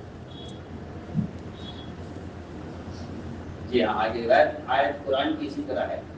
آئندہ آپ کسی معمولی بات کے بارے میں بھی کبھی مت کہنا ہے کان میں کر دوں گا، یہ جگہ انشاءاللہ نہ کہنا. میں آپ سے عرض کر رہا تھا کہ ان اسباب میں انبیاء کا امتحان ہے. ایک امتحان یہ ہے کہ آپ اس میں آنے کی تو یاد رکھتے ہیں، جو میں نے عرض کر دیا. ایک امتحان سبب میں یہ ہے کہ آپ ان اسباب سے متعلق احکام کی کس طرح یاد رکھتے ہیں. مومن کافر کے درمیان جو فرق ہے اسباب کی اختیار کرنے میں، وہ اسباب کا فرق نہیں، احکام کا فرق ہے. اسباب سب میں مشترک ہے، تجارت، زراعت، حکومت، ملازمت. کافر مشرک سب کرتے ہیں، مسلم کافر سب کرتے ہیں. فرق کیا ہے؟ فرق کافر مومن کے درمیان اسباب کا فرق نہیں ہے، ان اسباب میں احکام کا فرق ہے. کافر کے لیے کوئی حکم نہیں ہے، کافر کے لیے کوئی حکم نہیں ہے. وہ اپنے اسباب میں جانور کی طرح بے لگام ہے، لیکن مومن اپنے اسباب میں معمور ہے. اس لیے یہ بات یاد رکھو کہ اصل سبب نہیں ہے، سبب میں حکم اصل ہے. سبب میں حکم اصل ہے. کافر کے لیے سبب اصل ہے، حکم نہیں ہے. مومن کے لیے حکم اصل ہے، سبب اصل نہیں ہے. اس لیے مومن اسباب میں حکم تلاش کرے گا، اسباب میں مومن حکم تلاش کرے گا. اللہ ایک امتحان یہ دیتے ہیں کہ میں نے اس کو سبب تو دیا ہے، مجھے دیکھنا یہ ہے کہ یہ اس سبب میں حکم کو ضائع کرتا ہے، پورا کرتا ہے. ایک امتحان اسباب میں یہ ہے، ایک امتحان اسباب میں یہ ہے، ایک امتحان اسباب میں یہ ہے کہ جب تم کامیاب ہو گئے، تم کامیاب ہو گئے سبب میں، تو تم نے کامیابی کو کدھر منسوخ کیا؟ اللہ کی طرف ہی سبب کیا، اللہ کی طرف دیا. عجیب قرآن نے نقشہ کھینچا ہے کہ جب یہ اپنے ہر عورت آپس سے ملتے ہیں اور ہلکا سا حمل چھڑ جاتا ہے، یہ اپنے حمل کو لے کر یہی کام کاج میں عورت ملتی رہتی ہے. جب حمل بھاری ہو جاتا ہے، حمل بھاری ہو جاتا ہے تو دونوں دعا کرتے ہیں اللہ سے، جعل اللہ ربہما، دونوں لفظ دعا کرتے ہیں کہ اللہ اگر یہ حمل عافیت سے اور بچہ اور بچے کی ماں اگر عافیت سے پیدا ہو گئے تو ہم کہیں گے تو نہیں کیا، ہم کہیں گے تو نہیں کیا. دونوں میں شاکری، شاکر اسے کہتے ہیں جو نعمت کی نسبت حاجت کی طرف، شاکر سے کہتے ہیں جو نعمت کی نسبت خالق کی طرف ہے. مشرک سے کہتے ہیں جو نعمت کی نسبت لائبریری کی طرف ہے. اس لیے قرآن میں دو جگہ شاکر اور مشرک، دو جگہ قرآن میں شاکر مشرک کو قرآن میں دو جگہ پاس پاس بیان کیا گیا ہے تاکہ آپ کو معلوم رہے کہ مشرک میں اور شاکر میں کیا فرق ہے. ابراہیم کے بارے میں آیا ہے لم يكن المشركين شاکر لانعمه، یہ ابراہیم علیہ السلام مشرک نہیں تھے بلکہ اللہ کی نعمتوں کے شاکر تھے. شاکر کہتے ہیں جو نعمت کی نسبت اللہ کی ذات کی طرف ہے، مشرک کہتے ہیں جو نعمت کی نسبت اللہ کے غیر کی طرف ہے. جہاں اس آیت میں فلما اسفلت جعل الله ربهما فإن عاقبتهما لكن الشاكرين فلما آتاهما صالحا جعل له شركاء فيما آتاهما. یہاں بھی اللہ نے شرک و شکر کو اللہ نے بیان کیا ہے. شکر یہ ہے کہ تم بچے کا ہونے کی نسبت اللہ کی طرف رکھو، اور مشرک وہ ہے جو اللہ کو بھلا کر ان اپنے اسباب کی طرف، اپنی کامیابی کی نسبت اسباب کی طرف کرو. سوچیے یہ واقعات یاد آتے ہیں کبھی کبھی کہ آدمی سب اپنی دنیا میں جب آ جاتا ہے اللہ کو بلا کر، تو وہ یقینی اسباب سے اتنا غافل ہو جاتا ہے، یقینی اسباب سے اتنا غافل ہو جاتا ہے کہ اس کے سامنے کوئی کچھ نہیں ہوتا سوائے کسی طرح اس سبب کو حاصل کرنے کے، چاہے جھوٹ سے، غبن سے، سود سے، چوری سے، اس طرح بھی سبب حاصل ہو جائے. جو اسباب کے پجاری ہو جاتے ہیں، جو اسباب کو اپنا خدا بنا لیتے ہیں، ان کو ان اسباب میں حکم کے توڑنے کا کوئی پرواہ نہیں ہوتی. فرمایا کہ دو کام کر لو، ایک سبب میں حکم پورا کر لو. دوسری بات یہ ہے کہ تم ایسے موقع پر جب تمہارا کام اٹک جائے تو تم اس میں صدقات کو مقدم کر لو. میں آج کرتا ہوں. ایک صاحب نے مجھے دی، ایک صاحب نے مولانا صاحب کو خط لکھا. خط کیا لکھا تھا؟ زمانے میں یہ سب خرافات ہوتی نہیں، موبائل ہوتی کیا تار ہوتے تھے. تار تار کا مطلب یہ ہے کہ وہ جلدی آ جاتے تو جلدی ختم پہنچ جاتے. تار کیا حضرت کو کہ حضرت میری حمل سے بچہ پیٹ میں پلٹ گیا ہے، بچہ بھی خطرے میں ہے، ماں بھی خطرے میں ہے. ڈاکٹر کہتے ہیں کہ آپریشن کرا ہوگا راستہ نہیں. میں یہاں گاؤں میں ہوں اور آپریشن کے لیے مجھے جانا پڑے گا سفر کر کے. میں اس وقت پریشان ہوں اور میں سے بھی نہیں رہا کہ آپریشن کیا ہوتا ہے، کراؤں نہ کراؤں. زمانے کی بات فوراً جواب لکھوایا کہ ان کو جواب دو کہ یہ صدقہ کریں سب سے پہلے، اور اللہ سے کہیں کہ اللہ یہ معاملہ تیرے ہاتھ میں ہے، معاملہ تیرے ہاتھ میں ہے. سمجھ سے میرے ایسا رہو. یہ نظام قدرت کا ہے کہ وہ نظام راستے بچوں کیسے نکالتا ہے، یہ قدرت کا نظام ہے. اور آپ صدقہ کر دیجیے اور ڈاکٹروں کی ہدایت پر عمل کر دیجیے. صدقہ کر دیجیے، ڈاکٹر کی ہدایت پر عمل کر لیجیے. نے صدقہ کیا. بیوی کو گاؤں سے لے کر چلے ٹرین میں. بیوی نے حالت میں تھی بیچاری ٹرین میں. اس نے کہا کہ مجھے سندے کا تقاضا ہے. اس کو لے گیا پکڑ کے، لے جا کے بسم اللہ میں بٹھایا. وہاں بیٹھی ہوئی تھی، باہر کھڑا ہوا تھا انتظار میں فارغ ہو جائے گنجے سے. کافی دیر ہو گئی. دروازہ کھولا تو بیوی بیچاری بے ہوش پڑی ہوئی تھی اور بچہ پیدا ہو کر ٹرین کے بالکل خلاص نہیں تھی.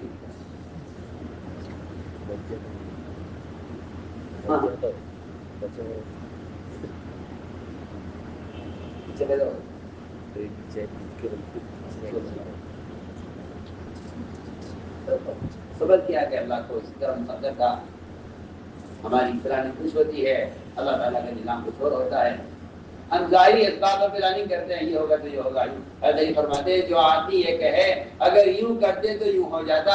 فرمایا آگ کا دہکتا ہوا انگارہ اپنی زبان پر رکھ کے زبان کی جلا کے ختم کر لے. یہ بہتر ہے بات کہنے سے کہ اگر نہیں کرتا تو یوں ہو جاتا.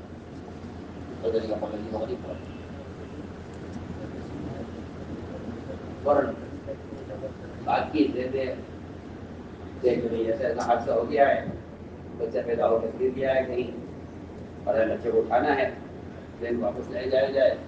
ٹرین واپس سے ٹرین کا واپس ہوئی. بچہ دو لائنوں کے درمیان پڑا ہوا تھا. اس کو اٹھایا، اس پر کوئی چوٹ کوئی اثر نہیں تھا. بچے کو ماں نے دودھ پلایا اور وہیں سے اپنے گھر واپس خبر کیا یہ معاملہ رہتا ہے. جو لوگ قدرت کو نہیں جانتے وہ ان کو ناممکنات کہتے ہیں. یہ میں آپ سے کہنا چاہتا ہوں. کوئی آدمی اگر یہ کہتا ہے ایسا ہونا تو ممکن نہیں ہے کیا، اور ناممکنات ان کے دماغوں میں اللہ تعالیٰ کی قدرت کا کسی کو تصور ہی نہیں ہے. اس لیے وہ ایسی چیزوں کو ناممکنات میں شمار کرتے ہیں. ایسا ناممکن ہے، ایسا ناممکن ہے. اور کیونکہ ایسا قدرت ہوتا ہے کہ یہ کون سی حیرت کی بات ہے، کون سی تعجب کی بات ہے. اللہ کی قدرت سے جو چیز بعید نہیں ہوتی وہ ان لوگوں کو بعید نہیں معلوم ہوتی جو اللہ کے قریب ہوتے ہیں. جو اللہ سے دور ہوتے ہیں ان کو ایسے ناممکنات بعید معلوم ہوتے ہیں کہ ایسا کام ایسا کام ممکن ہے.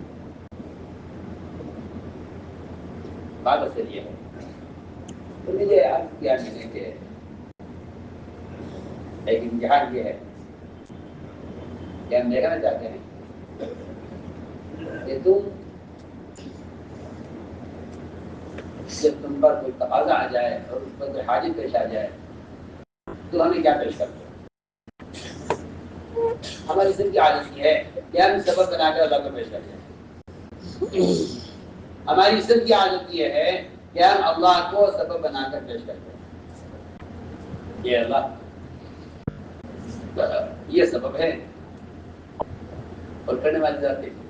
میں تو واقعی اس سوچ سے میں بڑا حیران ہوں کہ لوگ اسباب محنت کرتے ہیں، اسباب تیار کرتے ہیں محنت سے، پھر محنت سے اسباب تیار کر کے اللہ کے سامنے اپنا سبب پیش کرتے ہیں.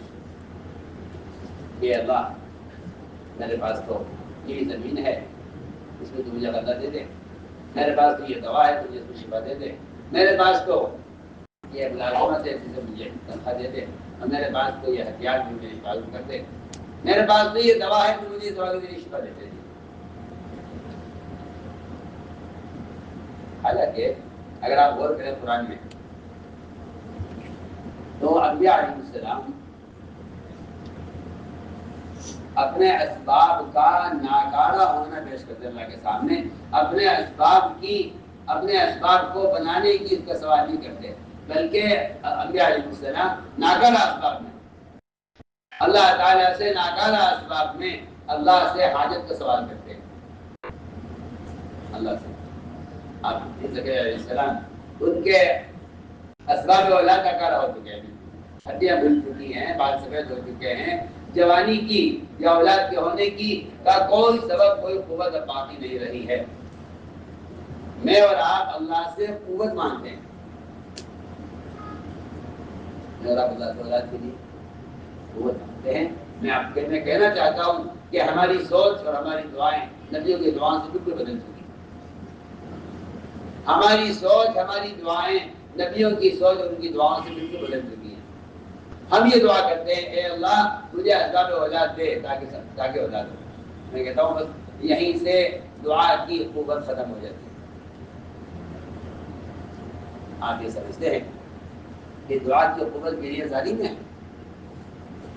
آپ سمجھتے ہیں دعا کی قوت رونے کھونے میں ہے؟ میں کہتا ہوں کہ دعا کی قوت دعا کے دوران سبب کا خیال نہ آنا یہ دعا کی قوت ہے. میں کہا کہاں سو رہے میں کیا کہہ رہا، آپ کہاں سوچ رہے میں کیا کہہ رہا. دعا کے دوران سبب کا خیال آنا دعا کی قوت کو سلب کر لیتا ہے. سوچیے آپ تو رو رو اللہ سے کیا مانگتے ہیں؟ اسباب مانگتے ہیں. رو رو آپ تو اللہ سے رو رو کے سبب مانگتے ہیں. اور میں کہہ رہا ہوں آپ سے جو آدمی دعا میں سبب کا ذکر کر دیتا ہے اللہ کے سامنے اس کی دعا کھوکھلی ہو جاتی ہے، بے اثر ہو جاتی ہے. جی ہاں، اللہ تعالیٰ خود کو اس بات پر تعجب ہوتا ہوگا، اللہ اس پر تعجب ہوتا ہوگا کہ میرا بندہ مجھے میری قدرت کو مطلق سمجھتا ہے اور مجھے سبب کا مشورہ دیتا ہے.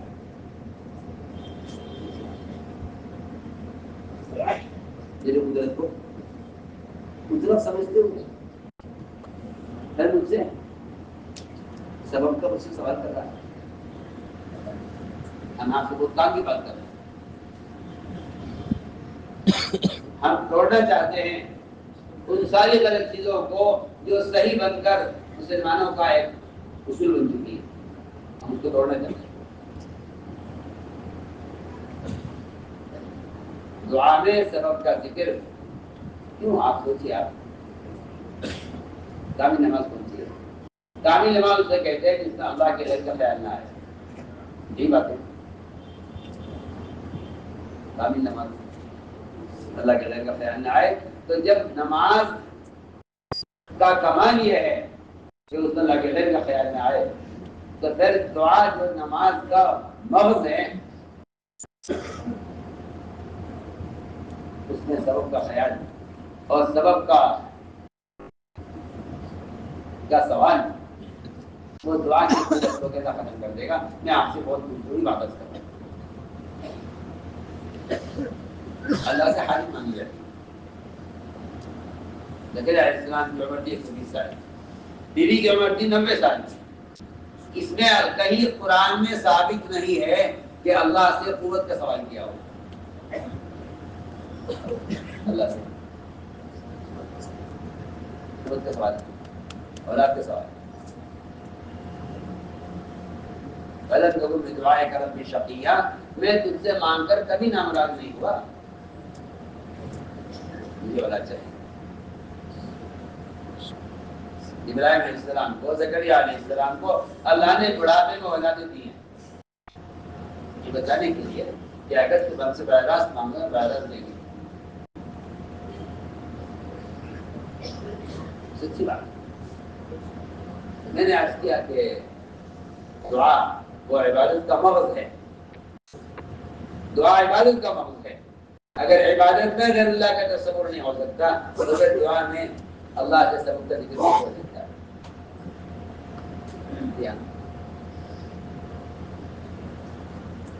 ربی حبلی من الصالحین، ربی حبلی من الصالحین، مجھے نیک اولاد چاہیے.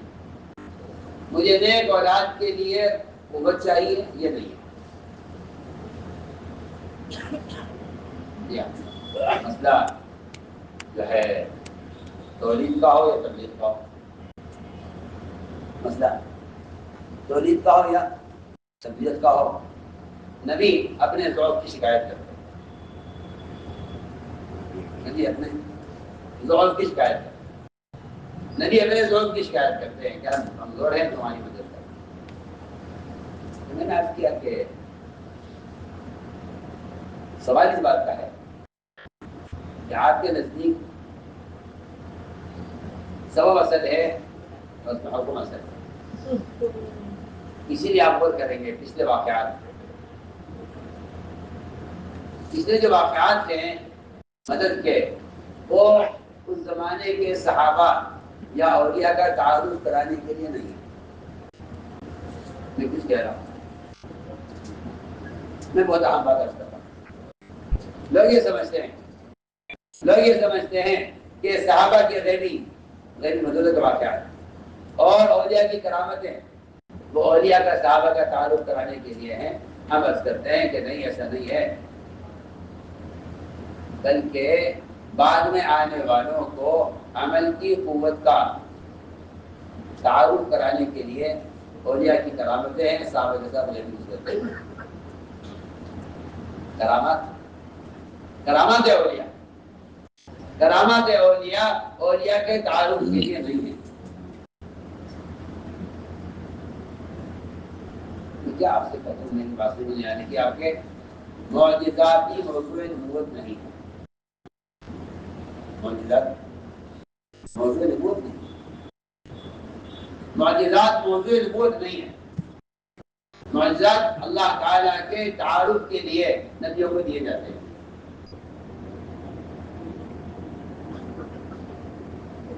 نبیوں کو معجزات دیے جاتے ہیں اللہ کے تعارف کے لیے. وہ اپنے ہر معجزے کے ساتھ اللہ کا نام اتنی قوت سے لیتے ہیں.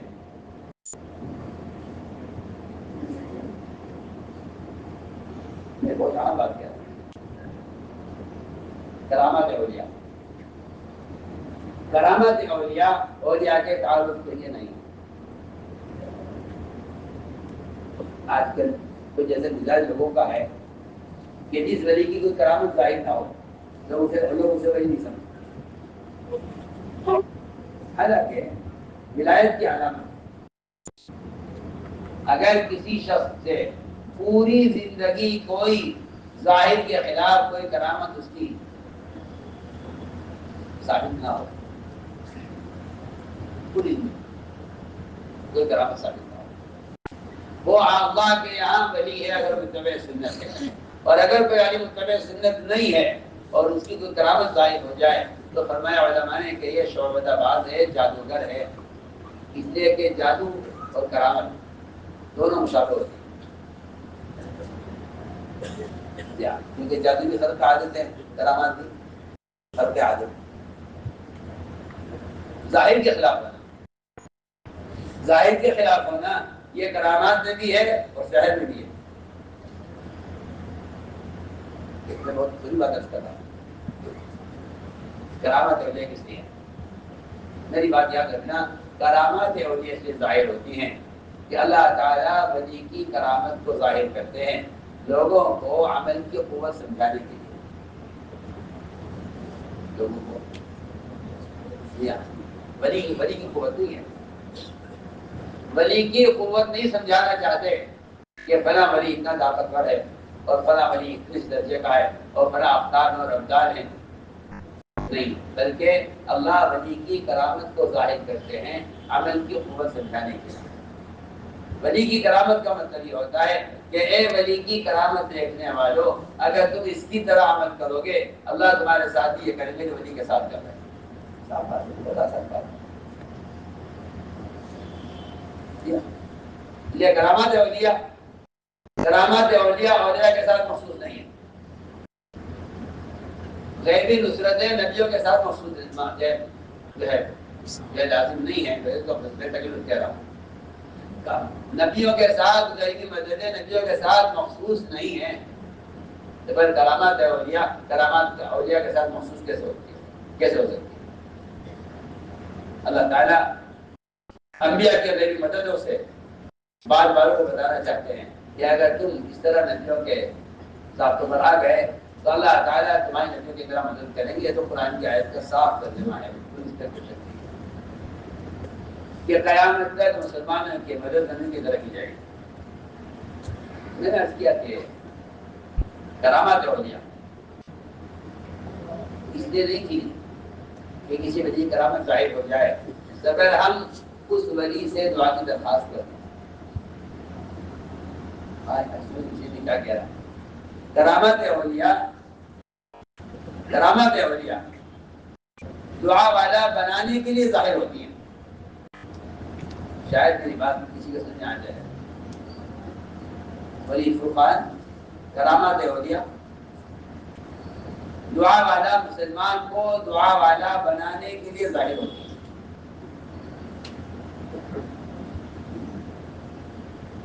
کرامات اولیاء کا یہ ہر چیز مقصود نہیں ہے کہ آپ اولیاء کی کرامتیں دیکھیں پھر اولیاء سے دعا کی درخواست کریں۔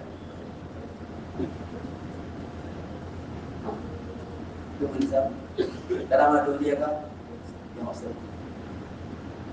کہ چند اولیاء کی کرامت ظاہر ہو جائے پھر لوگ ان اولیاء سے دعا کی درخواست کریں، بلکہ کرامات اولیاء اس لیے اللہ ظاہر فرماتے ہیں تاکہ لوگ ان کی اولیاء کی کرامتیں دیکھ کر ان کے والے عمل اختیار کریں۔ میں کیا آپ سے بتاؤں، لوگ اللہ سے زیادہ اللہ والوں کو تلاش کرتے ہیں۔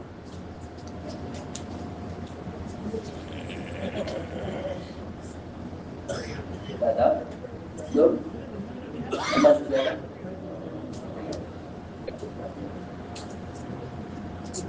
اللہ سے زیادہ اللہ والوں کو تلاش کرتے ہیں۔ ان سے پوچھا ایک صاحب نے کہ اس وقت دنیا میں کون ہے جو مستجاب دعوات ہو، میں آپ سے معلوم کرا، آپ کو شاید خبر ہوگی کہ ہم لوگ کیا کیا تصورات رکھتے ہیں کہ آپ کو تو معلوم ہوگا اس وقت دنیا میں دعا کس کی قبول ہو رہی ہے، ایسا کون سا بزرگ ہے جس کی دعا قبول ہوتی ہے، ذرا آپ ہمیں اس کا پتہ بتا دیجیے۔ تو ہم نے کہا کہ ہم یہ تو نہیں جانتے دنیا میں مستجاب دعوات کون ہے، ہم یہ بھی جانتے مجیب دعوات کون ہم جانتے ہیں۔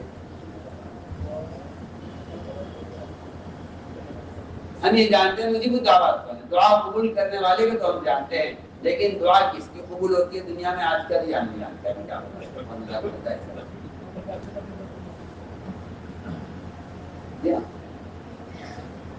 تو پوچھتے ہیں جب کوئی مصیبت، کوئی قرضہ، کوئی مقدمہ، کوئی پریشانی آ جاتی ہے، لوگ پوچھتے ہیں دعا کے لیے کس سے کہا جائے، دعا کے لیے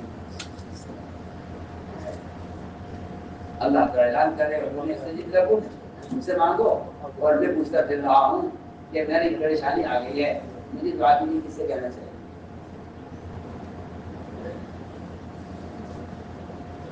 یاد رکھیں میری بات، دعا اور استغفار یہ دو ایسی چیزیں ہیں، دعا اور استغفار یہ دو ایسی چیزیں ہیں کہ آپ نبی سے بھی اس میں پہلے نبی سے نہیں کہیں گے، پہلے آپ استغفار خود کریں گے، تو نبی کا استغفار آپ کے گناہوں کو معاف کرے گا۔ سوچیے بھی کیا بول رہا ہوں. بندے کا استغفار کرنا بندوں کے لیے نبی کے استغفار کرنے پر مقدم ہے.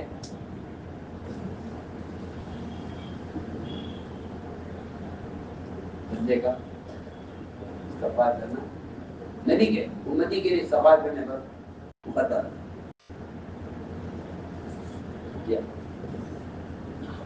اگر یہ خود استغفار نہیں کرتے اگر یہ خود استغفار نہیں کرتے تو اگر نبی کے لیے استغفار نہیں کریں گے. ان کے لیے پہلی بات یہ ہے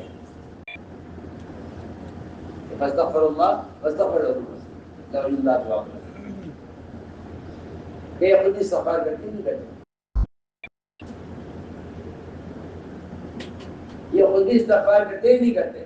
یہ خود استغفار کریں کریے نبی سے استغفار کی درخواست کریں. امتی کا استغفار کرنا نبی کے استغفار کرنے پر مقدم ہے.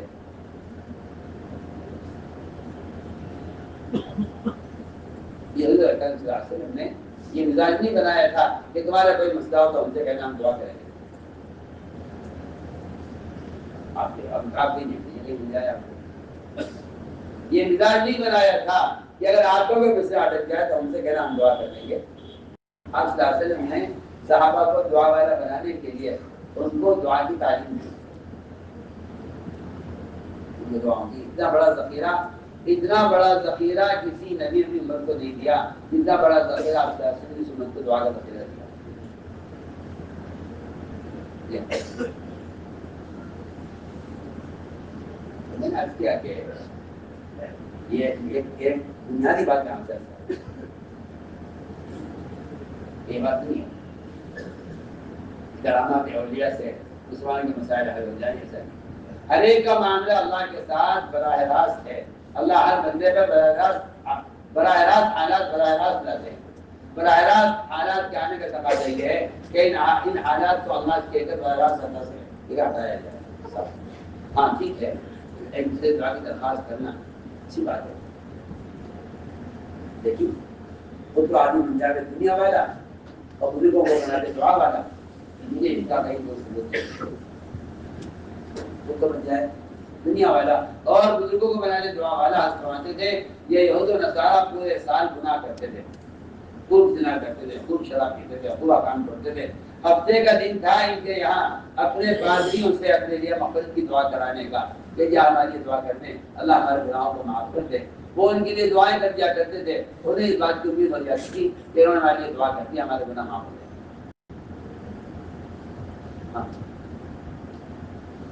خود دعا بنائے گا تمہیں تو خود دعا بنائے گا. یہ بات یاد رکھنا کہ آپ صلی اللہ علیہ وسلم اپنے بعد امت میں دو چیزیں ایسی چھوڑ کر گئے تھے. ایک آسمان سے زمین کی طرف آنے والی خیر, ایک زمین سے آسمان کی طرف جانے والی خیر. دو چیزیں امت کے لیے چھوڑ کر گئے تھے کہ جس سے امت میں اس خیر کا رشتہ آسمان سے زمین تک, زمین سے آسمان تک واقع ہے. اس کے لیے دو چیز چھوڑ کر گئے تھے. اور یہ صاف ہماری حدیث میں کہ اگر امت نے ان دو چیزوں کو چھوڑ دیا تو امت آسمانی برکات سے محروم رہے گی.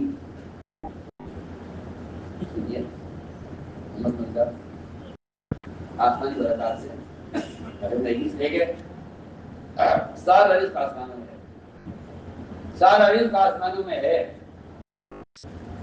اگر امت نے وہ چیزیں چھوڑ دی تو امت آسمانی خیروں سے محروم رہے گی. اس کے لیے حدیث میں دو خیریں بیان کی گئی. ایک وحی کی برکات, ایک وحی کی برکات. وحی کی برکات ہے آسمان سے زمین کی طرف آنے والی خیر. اور دوسرے دعوت, کہ اگر مسلمان دعوت چھوڑ دے گا تو یہ دعا ایسی قبولیت سے محروم ہو جائے گا. اور اگر یہ مسلمان دعوت کو چھوڑ دے گا تو پھر یہ وحی کی برکات سے محروم ہو جائے گا. یہ دونوں حدیث کے اندر صاف صاف. وحی کی برکات, وحی کی برکات آسمان سے زندگی سے آنے والی ہے وہی ایمن رو رہی تھی آج کی وفات پر، تو لوگوں نے کہا کہ ایمن اللہ کے نبی کے وفات پر صبر کر لو، اب رونے سے کیا فائدہ ہے، اور یہ تو ہونا ہی تھا۔ ایمن نے کہا کہ نہیں، میں آپ کی وفات پر نہیں رو رہی ہوں، میں تو اس وحی کی برکات کے منقطع ہونے پر رو رہی ہوں، جو وحی کے برکات کا سلسلہ جاری تھا، وحی کی برکات اسی تھی۔ آپ نے صاف فرمایا روایت کہ امت دعوت کا کام چھوڑ دے گی تو وحی کی برکات سے محروم، دعا کی قبولیت سے محروم۔ صحیح روایت ہے کہ اگر امت یہ دو کام چھوڑ، اگر امت دعوت چھوڑ دے تو دو خیروں سے محروم ہو جائے گی، ایک دعا کی قبولیت سے جو زمین سے آسمان کی طرف جاتی ہے، اور ایک وحی کی برکات جو آسمان زمین کی طرف آتی ہیں، ان دونوں خیروں سے امت محروم ہو جائے گی۔ اس لیے فرمایا کہ اللہ کے قدرت سے فائدہ اٹھانے کے لیے فرمایا کہ عمل کو مقدم کیا جائے گا، عمل کو مقدم کیا جائے گا، اللہ کے سامنے سر نہیں پیش کیا جائے گا کہ اس سبق سے یہ کرے۔ مشہور روایت ہے جس سے یہ اصول ملتا ہے کہ اللہ کو کیا پیش کیا جائے۔ 3 آدمی سفر میں تھے، اچانک بارش ہو گئی، بارش سے بچنے کے لیے غار میں داخل ہوئے۔ اللہ تعالیٰ کا ایک نظام ہے، اپنے بندوں کو مبتلا کرتا ہے۔ لوگ تو کہتے ہیں کہ اتفاق سے ہو گیا، ایسا ہونا نہیں تھا۔ اللہ تعالیٰ کا نظام یہ ہے، اپنے بندوں کو مبتلا کرتا ہے، اور یہ ابتلا جو ہوتی ہے یہ اس امتحان کے لیے ہوتی ہے کہ آپ اس مصیبت سے نکلنے کے لیے ہمیں کیا پیش کرتے ہیں، یا آپ کیا راستے اختیار کرتے ہیں۔ شیطان سرکی اللہ کے امر سے، اس لیے کہ بعض شیطانے وہ ہیں پہاڑوں کی جو اللہ کی ہیبت کی وجہ سے ڈر جاتے۔ جی ہاں، اللہ کی ہیبت، اللہ کی ہیبت،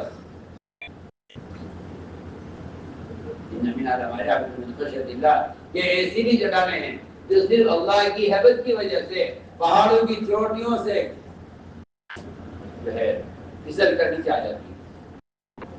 آپ غور کریں گے بعض پہاڑوں کے راستوں میں دو جال لگا رہتا ہے کہ کوئی پتھر وتھر نیچے نہ آ جائے، حالانکہ کوئی ان کو اٹھانے کی، اتنی بڑی چٹانوں کو اتنی جگہ سے ہلانے کی کوئی ایسی چیز اندر نہیں ہوتی، کوئی سبب نہیں ہوتا، وہ چٹانیں صرف اللہ کی ہیبت سے سرکتی ہیں، وہ تو صرف اللہ کی ہیبت سے سرک جاتی ہیں۔ اگر اللہ تعالیٰ اس قرآن کو نازل کر دیتے پہاڑوں پر،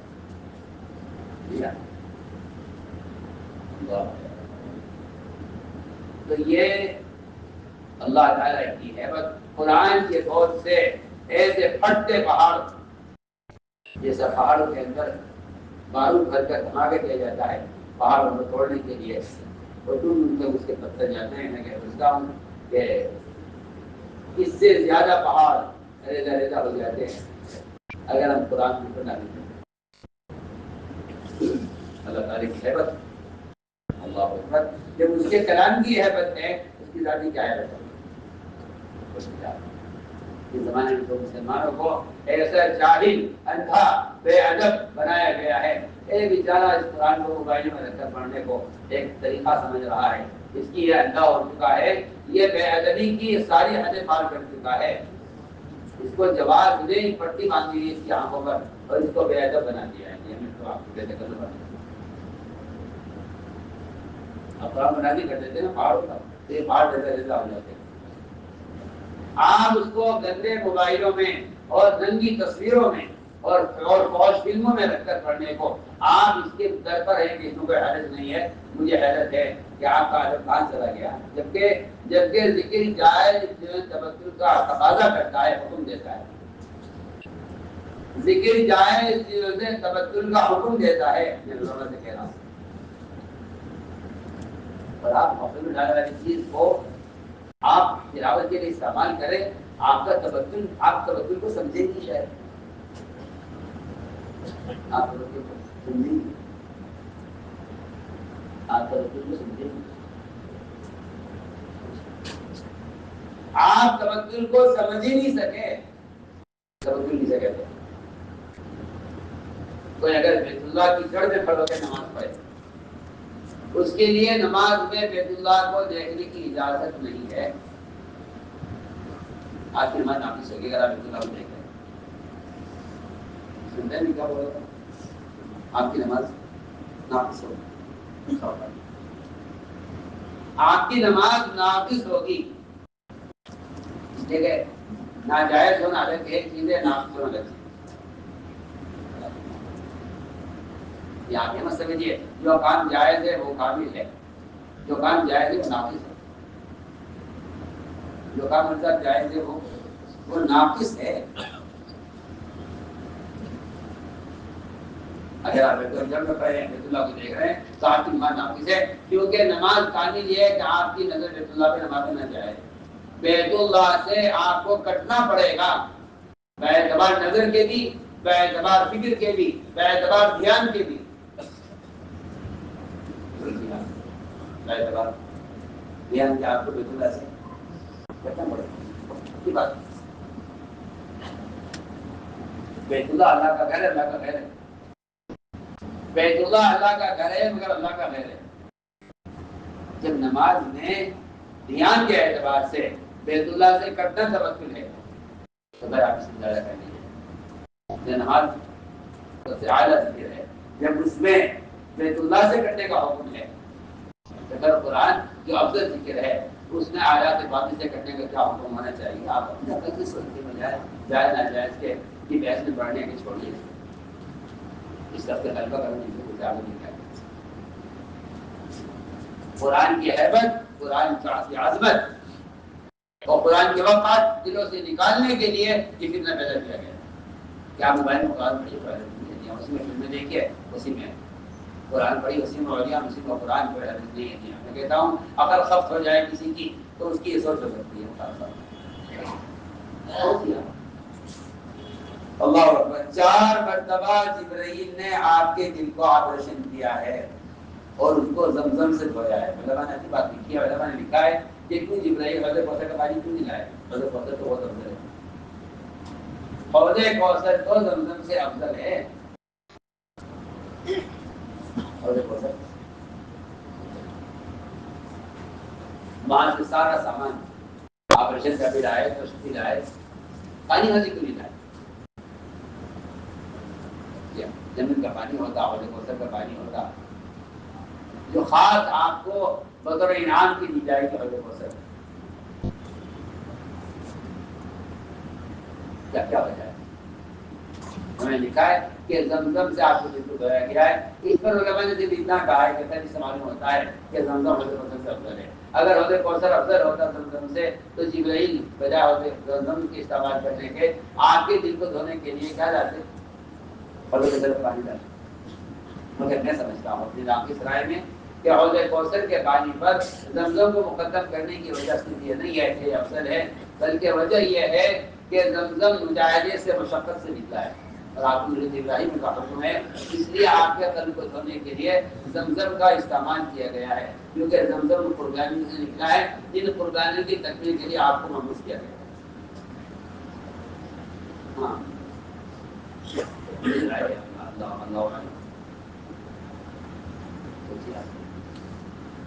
حوض کوثر کو چھوڑ دیا.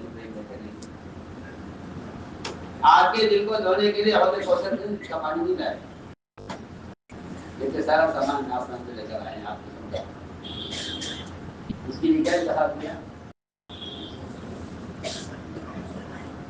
کہ جس ہجرت اور اذیت پر زمزم ہم نے دیا ہے، ہم آگے بھی آپ صلی اللہ علیہ وسلم کے قلب پر قرآن کو اتارنے کے لیے زمزم کا پانی استعمال کریں. کیونکہ حوض کوثر کسی مجاہد سے نہیں ملا ہے. رسول اللہ کی وصیت کہتا ہے وہ زمزم جو ملا ہے وہ اسماعیل کی بھیڑیوں سے اور ان کی پیاس پر ملا ہے. لہٰذا ہم آگے سلسلہ قربانی کو جاری رکھنے کے لیے آپ کے قلب کو زمزم کے پانی سے بھریں گے. کہ 4 مرتبہ جبرائیل نے دل کو چاک کیا ہے اور 4 مرتبہ اس کو دھویا ہے، جبکہ آپ کا دل کتنا پاکیزہ دل نہ ہو. اس قرآن کو جاننے کے لیے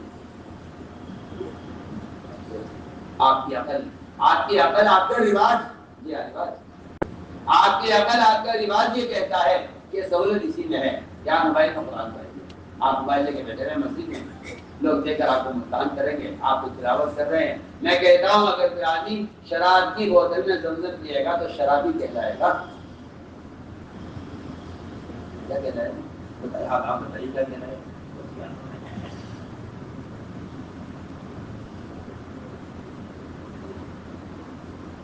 تہمت کی جگہ سے نہ بچنا, اپنے آپ کو ذلیل کرنا ہے. اور یہ حدیث ہے کہ مومن کے لیے مناسب نہیں ہے کہ وہ اپنے آپ کو ذلیل کرے. اگر آپ کو کوئی شرابی کہہ رہا ہے تو وہ سچ بول رہا ہے. آپ لا پسند کیا کریں زمزم پی رہا تھا شراب کی بوتل میں, میرا اللہ کے درمیان کا معاملہ آپ کے اللہ کے درمیان کا نہیں ہے, معاملہ آپ کے مخلوق کے درمیان کا بھی ہے کہ آپ نے کس عمل کو کس طریقے سے کیا. آپ کو آسان بات ہے جی, آپ کہتے تو حیرت نہیں ہے. وہ تو جب جن کی عقل سلیمہ ہوتی ہے اور جن کی طبیعتیں اللہ مجھے ہدایت دے, جن کی طبیعتیں پاکیزہ ہوتی ہیں, آپ دیکھیں تو غیر مسلم بھی اگر ہوگا تو پیشاب کے برتن میں پانی پینا پسند نہیں کرے. غیر مسلم ہونا انسان کی طبیعت ایک طبیعت سلیمہ ہوتی ہے, وہ جانتا ہے کہ یہ برتن پیشاب کے لیے ہے, پانی کے لیے نہیں ہے. انسان کی طبیعت بھی چاہتی ہے اس کو کہ وہ اس برتن کی جگہ استعمال کرے. اور آپ نے عجیب و غریب اشتہار کیا اور آپ نے عجیب و غریب ترکیب نکالی کہ جی ہم موبائل میں جو قرآن, جو تلاوت, جو ذکر جائز سے کٹنے کا حکم دے رہا ہے. آپ جائز زندگی تبدیل اختیار کریں قرآن کی تلاوت اور ذکر میں بس پھر اس طرف ایک آواز کا بدتر اس کو مقرر لائے ہیں تاکید کے لیے. پہلے میں لکھا ہے یہاں بھی قرآن میں غلط مقرر ہے, وہ تاکید کے لیے پوری طرح کٹ جائیے. میں نے عرض کیا کہ اس کو مسلمان, تو میں نے عرض کیا کہ اصل میں آپ سے کہنا چاہتا ہوں کہ آپ اس عبادت کو, اس عمل کو صحابہ کے طریقے سے ہٹا لیں گے اگرچہ وہ جائز ہو, اس عمل کا وقار جاتا رہے گا. اس عمل کا وقار, اس کا وقار سمجھنا ہے اگرچہ وہ جائز طریقے کیوں نہ ہو. کیونکہ جائز اور احترام, جواز اور احترام, اس میں تضاد ملے گا آپ کو. آپ کو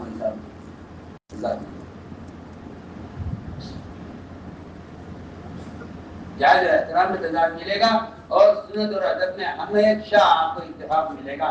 سنت اور ادب میں کوئی تضاد نہیں ملے گا, اس لیے کہ سارا ادب سراسر صرف سنتی کو ادب کہتے ہیں. اس کا کوئی ادب نہیں, زمانے کو نہیں بدلتے ادب سے اتباع سنت ہے. جواز ادب میں تضاد مل جائے گا لیکن سنت ادب میں اتفاق ملے گا. میں بہت بنیادی بات کر رہا ہوں. جب ایک کام کو آپ جائز سمجھ کر کریں گے تو یہ جائز کام آپ کو بے ادب بنا دیں گے. آپ کو رہنے میں بے ادب, تو اس لیے میں نے عرض کیا کہ اللہ تعالیٰ شادی وغیرہ نظام ہے. مجھے اس طرح سے کہ بیٹان سن کے اوپر سے, اور یہ جو لوگ اندر بارش سے بچ کر بیٹھے ہوئے تھے غار میں, وہ غار کا راستہ بند ہو نکلنے کا راستہ. ان تینوں نے یہ کہا کہ دیکھو, میں کہتا ہوں کہ یہ دعا بھی کر سکتے تھے کہ اللہ کوئی دے ہو, کوئی چیز, کوئی پانی کا بہاؤ, کوئی زلزلہ, کوئی جھٹکا, تو ایسا لے آ سبب, اس سبب سے جان ہٹ جائے. ان دنوں آپ سے بیٹھ کر یہ کہا کہ آج اس موت کے منہ سے نکلنے کے لیے ہمیں وہ اعمال پیش کرنے ہیں اللہ تعالیٰ کو, اس پر اللہ تعالیٰ سے تعلق ہے. صاحب تینوں نے اتفاق کیا کہ آج مصیبت سے نکلنے کے لیے کوئی راستہ نہیں ہے، حالانکہ وہ کسی فرشتے کو، کسی جن کو، کسی مخلوق کو، کسی ہوا، کسی زلزلے کے جھٹکے کو، کسی پانی کے بہاؤ کو، سب کہیں کو اللہ سے مانگ سکتے تھے. یہ سارے اسباب ہیں. فرشتے سے لے کر کسی پانی کے بہاؤ تک ان کا خیال نہیں آیا کہ اللہ سے اس وقت سبب مانگا جائے اس ڈال کو ہٹانے کے لیے. جو سلسلہ آپ کو پیش کر رہا ہوں، انہوں نے کہا کہ اس سے بچنے کے لیے کوئی راستہ نہیں ہے سوائے اس کے کہ ہم اللہ کا اعمال پیش کریں، جو اعمال ہم نے صرف اللہ کے لیے کیے ہیں اور مخلوق کی رفع رسانی کے لیے کیے ہیں. روایت مشہور روایت ہے. ایک شخص نے اخلاق میں احسان والدین کے ساتھ، ایک شخص نے معاملے میں احسان مزدور کے ساتھ، ایک شخص نے چچا کی لڑکی پر احسان کیا جس سے اس کو انتہائی محبت تھی، وہ اس سے زنا کرنا چاہتا تھا لیکن تیار نہیں ہوتی تھی. اس لڑکی نے کہا، وہ محتاج ہو کر آئی، مال کا سوال کیا اور اپنے بدن کو اس کے حوالے کر دیا. اس کو اس کی لڑکی سے زنا کرنے میں کوئی رکاوٹ نہیں تھی. اس نے یہ اس کے داغ کے درمیان بیٹھ گیا، مگر اللہ کا خیال آیا کہ اللہ نے اس کام سے روکا ہے. اس نے لڑکی کے ساتھ زنا نہیں کیا اور جو مال دینے طے ہوا تھا اس کے حوالے کر دیا. 300 شکریہ کہ تم یہ لے جا، میں یہ کام نہیں کروں گا. اے اللہ، اس وقت میں اس زنا سے صرف تیرے عمل کی وجہ سے رکا ہوں اور میں نے یہ احسان کیا ہے اس لڑکی پر کہ اس کو مال دے دیا. جو مال گناہ کرنے کی شرط پر دینے طے ہوا تھا، میں نے اس شرط کے بغیر اس مال کو اس کے حوالے کر دیا. اے اللہ، کہ میں نے عمل تیرے رضا کی دیگر دنیا سے نکال دیا. ان تینوں کے عمل پر چٹان اللہ نے ہٹا دی، ان کو نکال دیا. یہ واقعات آپ بعد میں آنے والوں کے بتانے کے لیے ہیں کہ اللہ تعالیٰ سے کشادگی اور کامیابی اور مشکلات کو ہٹانے کا جو اصل ذریعہ تھا وہ اللہ کو عمل پیش کرنا تھا، اللہ کے سبب پیش کرنا. تو میں نے تو ساری بات اس پر عرض کی ہے کہ مسلمان کو معلوم ہونا چاہیے کہ اسباب کی حیثیت کیا ہے. اسباب کی مسلمان غیروں کے اسباب میں کامیاب ہونے سے دھوکہ کھا رہا ہے، سب دھوکہ کھا رہا ہے. عجیب سوال ہے مسلمان کا کہ جن غیر مسلم ہے تو یہ کامیاب کیوں ہو رہے ہیں، ہم کامیاب کیوں نہیں ہو رہے. یہ میں کہتا ہوں یہ سوچ بھی فضول ہے اور یہ سوال بھی محمد ہے. یہ سوال مومن کا محمد سوال ہے کہ کفار اپنے مقاصد کا کیوں کامیاب ہو جاتا ہے. اللہ مجھے معاف کرے، بعض مسلمان تو کہتے ہیں دل میں کفار میں تعصب ہے، وہ مسلمانوں کے کاروبار کو تو اٹھنے نہیں دیتے اور اپنے سارے کام کر لیتے ہیں. یہ مسلمانوں کا خیال ہے کہ حکام کے تعصب کی وجہ سے مسلمان اپنی تجارت میں ناکام ہو رہا ہے. آپ سے کیا عرض کریں، شرف کی بات ہے.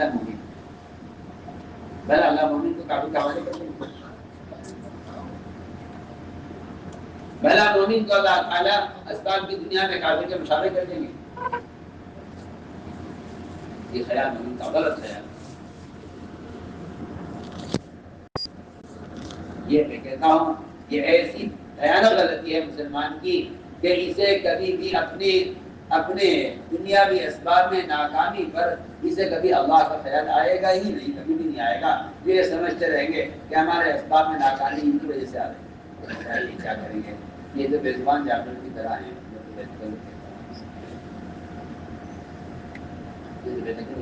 بے زبان جانور کی طرح ہیں جن کی طرف آپ اپنی ناکامی کی کام کو منسوخ کر رہے ہیں. یہ بے زبان جانور کی طرح ہے. مسلمان کو اللہ تعالیٰ نے اپنی ذات سے لینے کے لیے احکام دیے تھے. مسلمان نے خود کو چھوڑ دیا.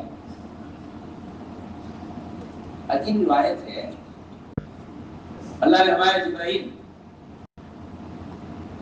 اے جبرائیل، جب تو میرا مومن بندہ میری اطاعت کرتا ہے، میری عبادت کرتا ہے، اگر وہ مجھ سے کسی کا سوال کرے، مال کا، صحت کا، اسباب کا، کسی پریشانی کی دور ہونے کا، صحت کا سوال کرے تو جبرائیل اس کی حاجت پوری مت کرنا. اس کی حاجت پوری مت کرنا. اور اگر وہ کافر تو میرا دشمن، میرے دین کا دشمن، میرے رسولوں کا دشمن، اگر وہ کوئی سوال کرے مجھ سے اور ہاتھ اٹھائے دعا کے لیے تو اس کی دعا کے ہاتھ شروع ہوتے ہی اس کی حاجت پوری کر دے. جبرائیل کو حیرت تھی اللہ تعالیٰ کے اس فیصلے پر جبریل نے کہا بھی اللہ سے، اللہ ایسے کیا ہے؟ اللہ نے فرمایا جبریل بات یہی ہے کہ مجھے کافر کا مانگنا پسند نہیں ہے، اس کو مال دینا پسند ہے، اور مجھے مسلمان کا مانگنا پسند ہے، اس کو مال دینا مجھے پسند نہیں۔ کیا وجہ ہے؟ کیا وجہ ہے؟ جبکہ مسلمان کو حکم ہے اللہ کی طرف سے، مسلمانوں میں کافر کو حکم نہیں ہے مانگنے کا، اس کے باوجود اللہ نے فرمایا جبرائیل بات یہی ہے کہ مجھے کافر کا مانگنا پسند ہے، اس کو مال دینا پسند ہے، اور جبرائیل اور مومن کا مجھے مانگنا پسند ہے، اس کو مجھے مال دینا پسند نہیں۔ کیا بتائے کہ مومن میں نے عرض کیا کہ لوگوں کو اشکال ہوتا ہے کہ جی وہ تو حدیث میں آتا ہے کہ اگر تجھے اگر اسلام ٹوٹ جائے تو اللہ سے کہو ہاں، اس روایت کا، ان روایتوں کا مقصد یہ تھا کہ تم اللہ کے غیر سے سوال نہ کرو،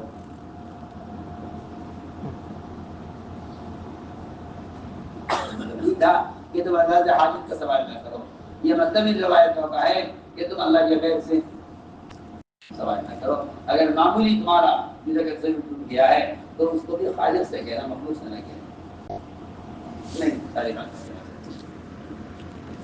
کہ اسباب میں یہ امتحانات ہیں، اس لیے میرے دوستوں تو عمل کو مقدم کرتے چلے جاؤ، اللہ تعالی حاجتوں کو صبر مقدم کرتے چلے جائے۔